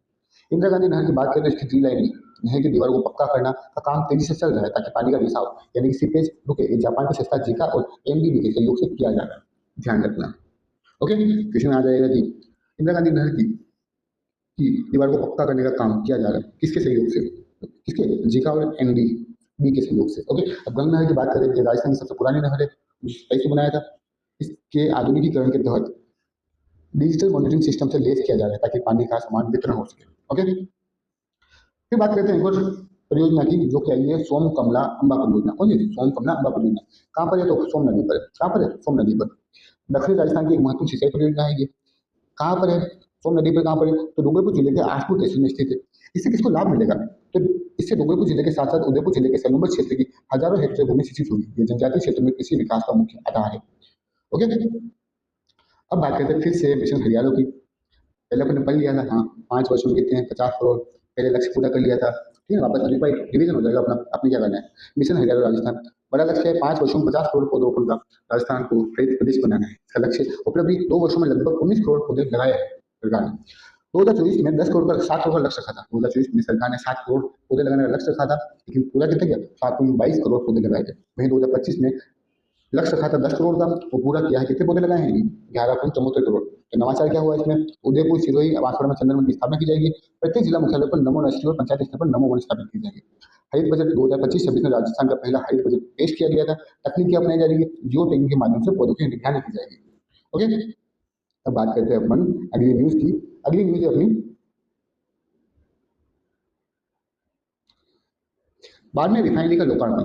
इसका बाड़मेर रिफाइनरी का लोकार्पण ये कौन करेंगे? तो नरेंद्र मोदी 21 अप्रैल 2026 को पचपदरा बालोतरा में रिफाइनरी का लोकार्पण करेंगे। क्वेश्चन आ जाएगा बाड़मेर रिफाइनरी कहाँ पर है? तो कहाँ पर है? पचपदरा बालोतरा में। कहाँ पे? बालोतरा में। ध्यान रखना। महत्व क्या है? इसे मारवाड़ सहित पूरे राजस्थान की भाग्य रेखा कहा जा रहा है। यह न केवल तेल शोधन करेगी, बल्कि पेट्रोकेमिकल कॉम्प्लेक्स के रूप में लाखों रोजगार पैदा करेगी। आर्थिक प्रभाव क्या पड़ेगा इससे? राजस्थान को भारी मात्रा में राजस्व मिलेगा और औद्योगिक कायाकल्प तो होगा। ओके, अब फिर से आई है राम जल सेतु लिंक परियोजना। इसमें आया है चंबल एक्वाडक्ट। ओके, अब देखो, मुख्यमंत्री ने बूंदी जिले की इंद्रगढ़ तहसील से मुख्यमंत्री ने बूंदी जिले की इंद्रगढ़ तहसील के बुहाटा गांव में निर्माणाधीन चंबल एक्वाडेट का निरीक्षण किया। अब क्वेश्चन आ जाएगा चंबल एक्वाडेट कहाँ है? कहाँ है? बूंदी में। कहाँ है? बूंदी में। लाभ क्या हुआ इससे? पूर्वी राजस्थान के 17 जिलों को पेयजल और सिंचाई का पानी मिलेगा। राम जल सेतु लिंक परियोजना के तहत, और राजस्थान की लगभग 40% आबादी इससे लाभान्वित होगी। देखो, चंबल एक्वाडक्ट क्या है? ये एक तरह का पानी का पुल है, जिसके जरिए चंबल नदी के ऊपर से चंबल के पानी को क्रॉस करवाया जाएगा। ओके, पानी का क्या है? पुल है। ठीक है, जिसके जरिए क्या है? चंबल नदी के ऊपर से चंबल के पानी को क्रॉस कराया जाएगा, मतलब कि चंबल का पानी उसके ऊपर से लिया जाएगा। ओके, अब तकनीकी डेटा की बात करें तो इस चंबल एक्वाडक्ट की लंबाई कितनी है? तो 2280 मीटर। कितनी है? 2280 मीटर। निर्माण 5060 पाइल्स और 17 पाइल केप्स पर आधारित है। इसमें 384 गोलाकार पियर होंगे। स्थान क्या है? तो कोटा के पिपलदा समेत गांव, बूंदी की इंद्रगढ़ के मध्य चंबल नदी पर। कहाँ कहाँ पर है? कोटा के पिपलदा यानी समेत गांव और बूंदी के इंद्रगढ़ के मध्य चंबल नदी पर बना है ये। ओके, ध्यान रखें। ओके, आगे चलें। अतिरिक्त लाभ क्या होगा इससे? इस एक्वाडक्ट के जरिए आम दिन के वाहनों के आवागमन को सुविधा मिलेगी। तो अब हम बात करेंगे राजस्थान के प्रमुख राज्य स्तरीय मेले। देखो, पशुपालन विभाग आजादी के बाद से प्रदेश में 10 राज्य स्तरीय पशु मेलों का आयोजन कर रहा है। कितने? 10। कौन? पशुपालन विभाग। अब सरकार ने 11 जिला स्तरीय मेलों को भी योजना बनाई है, मतलब कि अब सरकार 11 जिला स्तरीय भी क्या बनाएगी? मेलों की योजना बना रहा है। ओके, तो राजस्थान के 10 राज्य स्तरीय पशु मेले देखते हैं अपन। देखो, सबसे पहले है वीर तेजाजी पशु मेला। कौन सा है?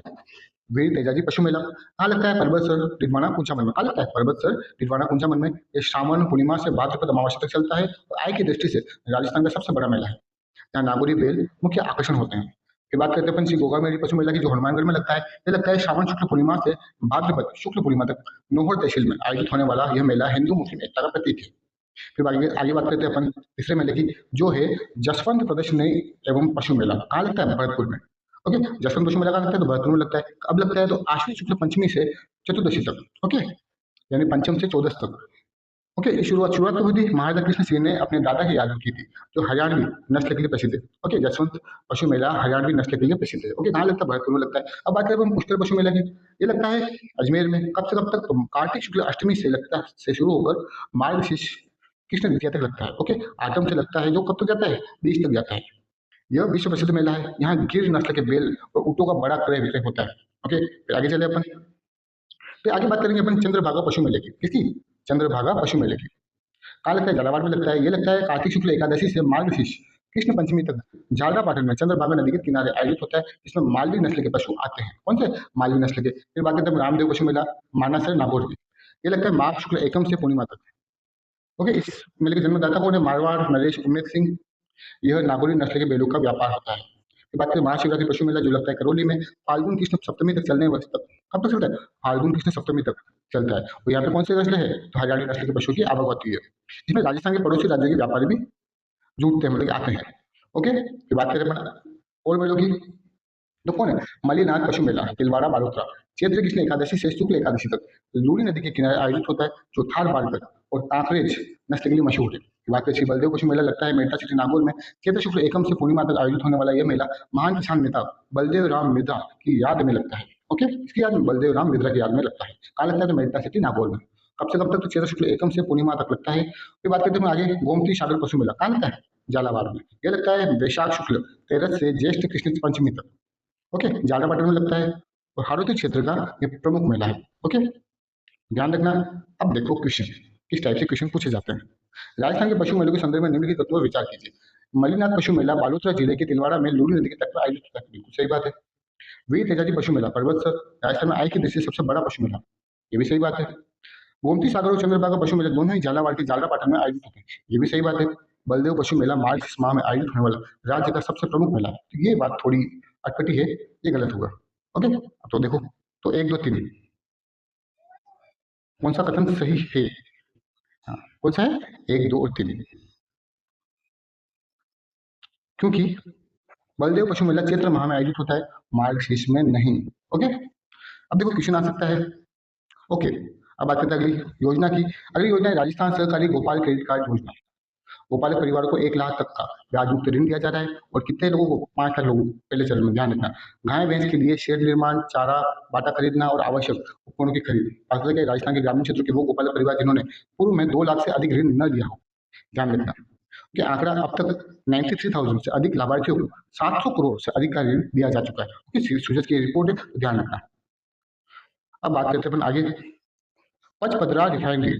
कौन सी? पचपदरा रिफाइनरी देश का पहला इंटीग्रेटेड कॉम्प्लेक्स। ये केवल एक रिफाइनरी नहीं बल्कि देश का पहला इंटीग्रेटेड रिफाइनरी सब पेट्रोकेमिकल कॉम्प्लेक्स है। मुख्य तकनीकी आंकड़े की बात करें इसमें कुल शोधन क्षमता कितनी है? तो 9 मिलियन मैट्रिक टन प्रति वर्ष। कितने? 9 मिलियन मैट्रिक टन प्रति वर्ष है। क्षेत्रफल की बात करें तो ये विशाल परियोजना 4400 एकड़ क्षेत्र में फैली है। लागत कितनी लगी थी? तो ये 79 लगभग 80 करोड़। कितनी लगी थी? लगभग 80 करोड़ की। अब कच्चा तेल का मिश्रण कौन कौन सा होगा? कच्चा तेल मिश्रण होगा इसमें 1.5 से 2.5 बिलियन टन राजस्थान क्रूड यानी बाड़मेर का तेल इसमें मिश्रित होगा, और 6.5 से 7.5 बिलियन टन तक आयातित क्रूड इसका होगा। ओके, उनके उत्पाद क्या होंगे इसके? तो देखो, पेट्रोल और डीजल के अलावा यहाँ कई पेट्रोकेमिकल उत्पादों का उत्पादन होगा, तो उद्योगों के लिए कच्चे माल का काम करेंगे, जैसे पोली प्रोपिलीन, LLPD यानी कि linear low density polyethylene, HDPI, HDPE यानी high density polyethylene, benzene, toluene और ब्यूटाडाइन यानी क्या है? पेट्रोकेमिकल उत्पाद है। ओके, क्वेश्चन आ सकता है, ध्यान रखना। और साथ में क्या बनेगा? LPG। इस रिफाइनरी से LPG का व्यावसायिक उत्पादन सफलतापूर्वक प्रारंभ हो चुका है। अब औद्योगिक और आर्थिक प्रभाव क्या पड़ेगा इसे? यह परियोजना परिवहन, फार्मा, पेंट, पैकेजिंग और प्लास्टिक उद्योग जैसे क्षेत्रों को मजबूती प्रदान करेगा। इससे आयात पर निर्भरता क्या होगी? कम होगी, और राजस्थान देश का पेट्रोल हब बनेगा। ओके, ध्यान रखना। अब देखो क्वेश्चन, पचपदरा रिफाइनरी एवं पेट्रोकेमिकल कॉम्प्लेक्स के संदर्भ में निम्नलिखित तथ्यों पर विचार कीजिए। ये भारत का पहला ऐसा प्रोजेक्ट है जहां रिफाइनरी और पेट्रोकेमिकल कॉम्प्लेक्स एक साथ स्थित है, बिल्कुल सही बात है। इसकी वार्षिक शोधन क्षमता कितनी है? 9 मिलियन मैट्रिक टन है। इसमें मुख्य रूप से केवल, बताया था ना, केवल जब भी आ जाए तो थोड़ा मतलब कि ध्यान में आ जाओ कि नहीं, कुछ तो गड़बड़ है। क्योंकि राजस्थान में उत्पादित कच्चे तेल का ही उपयोग किया जाएगा, केवल नहीं, आयातित भी होगा। ओके, इस रिफाइनरी से LPG का व्यावसायिक उत्पादन पहले से ही शुरू हो चुका है, बिल्कुल सही बात है। तो आंसर होगा 1 और 3। क्या होगा? 1 और 3। ओके, क्यों? क्योंकि इसमें 6.5 से 7.5 मिलियन टन आयातित क्रूड का भी मिश्रण उपयोग किया जाएगा, केवल राजस्थान तेल पर्याप्त नहीं है। अब आगे बात करते हैं, आगे है नया इंटीग्रेटेड कमांड सेंटर की बात करते हैं। उद्देश्य क्या है? जयपुर शहर में यातायात के रियल टाइम मैनेजमेंट और सुधार के लिए इस सेंटर का स्थापन किया गया। विशेष क्या है? इसे जेडी है, परिवहन विभाग, ट्रैफिक पुलिस और नगर निगम के आपसी समन्वय से एक मॉडल सेंटर के रूप में बनाया जाएगा। तकनीक क्या है? यातायात संचालन में ड्रोन तकनीक और ITMS का प्रभावी उपयोग किया जाएगा। अब क्विक रिविजन की बात करते हैं अपन, थोड़ा बहुत क्विक रिविजन। देखो, लघु वन उपज प्रोसेसिंग केंद्र जनजातीय क्षेत्रों में आंवला, शहद, इमली आदि के मूल्य संवर्धन के लिए ये केंद्र बांसवाड़ा उदयपुर में स्थापित किए जाएंगे। कौन से? लघु वन उपज प्रोसेसिंग केंद्र। कहाँ पे? बांसवाड़ा उदयपुर में। ओके, मतलब जनजातीय क्षेत्रों में क्या उगाया जाएगा वहाँ पे? आंवला, शहद, इमली के मूल्य संवर्धन के लिए। ओके, पश्चिमी क्षेत्रीय कृषि सम्मेलन कहाँ हुआ? राजस्थान, जयपुर में। ठीक है, 5 जगह होगी, ध्यान रखना। होम स्टे योजना 2026 संचालकों को अतिथि होगा। देखो, न्यूनतम 7 वर्षों तक संधारित करना अनिवार्य है। ओके, मिशन हरियाणा क्या है? 2024 से 2028 5 वर्षों के दौरान प्रदेश में कुल 50 करोड़ पौधारोपण का लक्ष्य। फिर पंचगौरव योजना में एक जिले का खेल, नागौर जिले का खेल कौन सा है? फुटबॉल। क्या है? फुटबॉल। ब्यावर का क्या है? हॉकी है। भिलवाड़ा का कुश्ती है। भिलवाड़ा कुचामन का कबड्डी है। और नागौर का वापस फुटबॉल। ध्यान रखना, ठीक है? ब्यावर का हॉकी है, भिलवाड़ा का कुश्ती है, भिलवाड़ा कुचामन का कबड्डी और नागौर का फुटबॉल है। ओके, सुमेलित कीजिए हुए एक क्वेश्चन आ सकता है, तो थोड़ा ध्यान रखना। और इस सुजस में इसके बारे में चर्चा की गई है। अब बात करते हैं अपन सनातन संस्कृति और पुष्कर महायज्ञ। सनातन संस्कृति और पुष्कर महायज्ञ। मुख्यमंत्री ने पुष्कर में आयोजित सत गायत्री पुष्श्रवण महायज्ञ में भाग लिया। उन्होंने सनातन संस्कृति को विश्व कल्याण का माध्यम बताया और नई पीढ़ी को अपनी मौलिक संस्कृति से जुड़ने पर जोर दिया।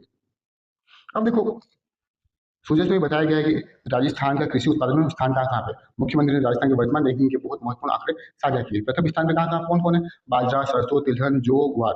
कौन कौन है? बाजरा, सरसों, तिलहन, जौ, ग्वार उत्पादन में राजस्थान देश में पहले नंबर पर है। दूसरे स्थान पे कौन सा है? मूंग और मूंगफली। ओके, और तीसरे स्थान पर है सोयाबीन। ओके, पहले स्थान पर कौन है? बाजरा, सरसों, तिलहन और जौ और ग्वार। दूसरे स्थान पर मूंग, मूंगफली और तीसरे स्थान पर सोयाबीन है। ओके, ध्यान रखना राजस्थान का ये स्थान। अभी हाल ही में एसआई में इस टाइप का क्वेश्चन आया था। अब बात करते हैं महिला स्वास्थ्य और पोषण से संबंधित जानकारी जो सुजस में आया था, इसमें प्रमुख अपडेट्स क्या क्या है। एक बात यदि प्रधानमंत्री मातृ वंदन योजना, केंद्र सरकार गर्भवती और स्तनपान कराने वाली महिलाओं को 5,000 की सहायता देती है, जिसे राजस्थान सरकार ने बढ़ाकर कितना कर दिया? 6,500 कर दिया। उपलब्धि, प्रदेश की 11,58,000 महिलाओं को 576 करोड़ की राशि प्रदान की जा चुकी है।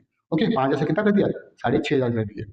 माँ वाउचर योजना आप सभी जानते हैं, सोनोग्राफी के लिए माँ वाउचर योजना, इसके माध्यम से गर्भवती महिलाओं को निःशुल्क सोनोग्राफी की सुविधा मिल रही है। फिर एचपीवी वैक्सीन अभियान अजमेर से शुरू किया गया। कहाँ से? अजमेर से शुरू किया गया। यह अभियान बालिकाओं को सर्वाइकल कैंसर जैसी गंभीर बीमारी से सुरक्षा प्रदान करेगा।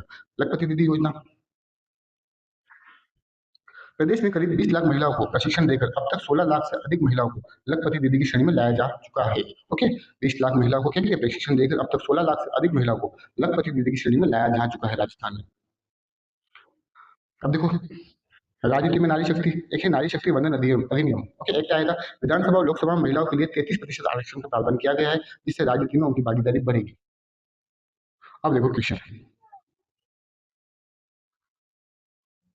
राजस्थान में महिला एवं युवा कल्याण हेतु संचालित योजनाओं के संदर्भ में निम्नलिखित तथ्यों पर विचार कीजिए।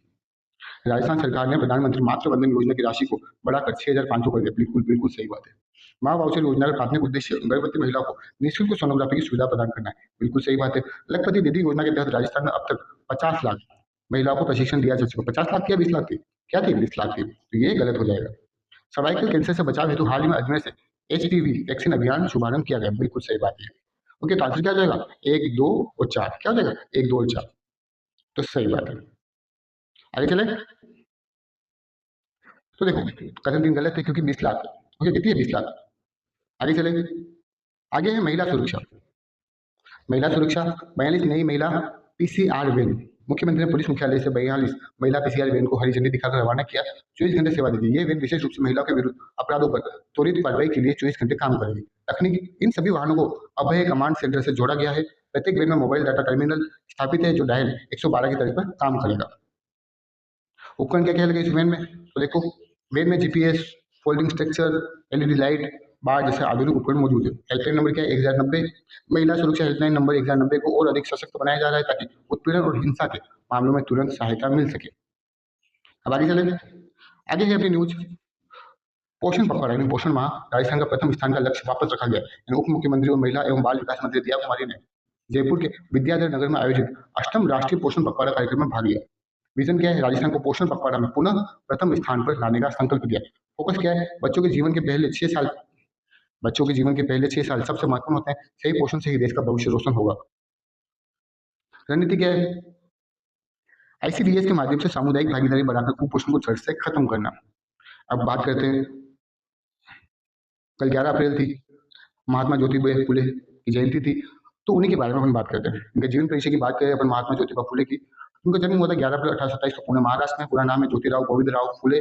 महात्मा की उपाधि किसने दी थी? तो 1881 में एक विशाल जनसभा में उन्हें महात्मा की उपाधि दी गई। ओके, मूल मंत्र क्या है मूल मंत्र क्या है इनका? तो उन्होंने शिक्षा को ही दलितों, पिछड़ों और महिलाओं की मुक्ति का एकमात्र मार्ग बना माना है। ओके, अभी हाल ही में ऐसे क्वेश्चन आ रहे हैं तो थोड़ा ध्यान रखना। प्रमुख सामाजिक कार्य शिक्षा, स्त्री शिक्षा। उन्होंने 1848 में पुणे में लड़कियों के लिए देश का पहला स्कूल खोला। उनकी पत्नी सावित्रीबाई फुले देश की पहली महिला शिक्षिका टीचर बनी थी। ओके, उन्होंने सत्यशोधक समाज की स्थापना की थी। ये वेरी वेरी इंपॉर्टेंट है। ओके, 24 सितंबर, ओके, 24 सितंबर 1873 को उन्होंने सत्यशोधक समाज की स्थापना की। इसका उद्देश्य शोषित वर्गों के लिए और दलितों को मानवाधिकार दिलवाना, उन्हें धार्मिक मानसिक गुलामी से मुक्त करना। छुआछूत के विरुद्ध उन्होंने दलितों के लिए अपने घर का पानी का टैंक खोल दिया, जो उस समय कट्टरपंथी समाज में बहुत बड़ी उपलब्धि थी। ओके, प्रमुख रचनाएं क्या है इनकी, तो देखो, एक है गुलामगिरी। कौन सी गुलामगिरी? ये लिखी थी 1873 में, ये उनकी सबसे प्रसिद्ध पुस्तक है, जिसे उन्होंने अमेरिकी गृह युद्ध के दौरान दास प्रथा खत्म करने वालों को समर्पित की थी। ओके, अमेरिकी गृह युद्ध के दौरान दास प्रथा को खत्म करने वालों को समर्पित की थी। किसान का कोड़ा। फिर दूसरी तीसरी किताब है सार्वजनिक सत्य धर्म, छत्रपति शिवाजी राजे भोसले का पवाड़ा। ओके, इनकी मुख्य रचना है बुक से कौन कौन सी? गुलामगिरी है, किसान का कोड़ा है, सार्वजनिक सत्य धर्म है, छत्रपति शिवाजी राजे भोसले का पवाड़ा। अब देखो, राजस्थान के संदर्भ में इनका महत्व की बात करें तो देखो, राजस्थान सरकार ने 11 अप्रैल को महात्मा ज्योतिबा फुले जयंती पर राज्य में सार्वजनिक अवकाश घोषित कर रखा है। फुले बोर्ड राज्य में बागवान, सैनी, माली, कुशवाहा समाज के आर्थिक उत्थान के लिए महात्मा ज्योतिबा फुले बोर्ड का गठन किया गया है। कृषि मंडियों में योगदान। राजस्थान के कई प्रमुख कृषि मंडियों का नाम ज्योतिबा फुले के नाम पर रखा गया। अब परीक्षा के लिए कुछ इंपॉर्टेंट देखो बात, तो doctor B R Ambedkar Jyotiba Phule को अपना तीसरा गुरु मानते थे। फुले ने बाल विवाह का विरोध किया था और विधवा विवाह का पुरजोर समर्थन किया था। ओके, ध्यान रखना। इसी के साथ अपनी ये क्लास समाप्त होती है। थैंक यू देखने के लिए। मैं आशा करता हूँ ये क्लास आपको पसंद आई होगी, आपके लिए हेल्पफुल होगी। अगर पसंद आई हो तो लाइक कर देना, शेयर कर देना अपने दोस्तों के साथ और सब्सक्राइब करके जाना। Okay, thank you.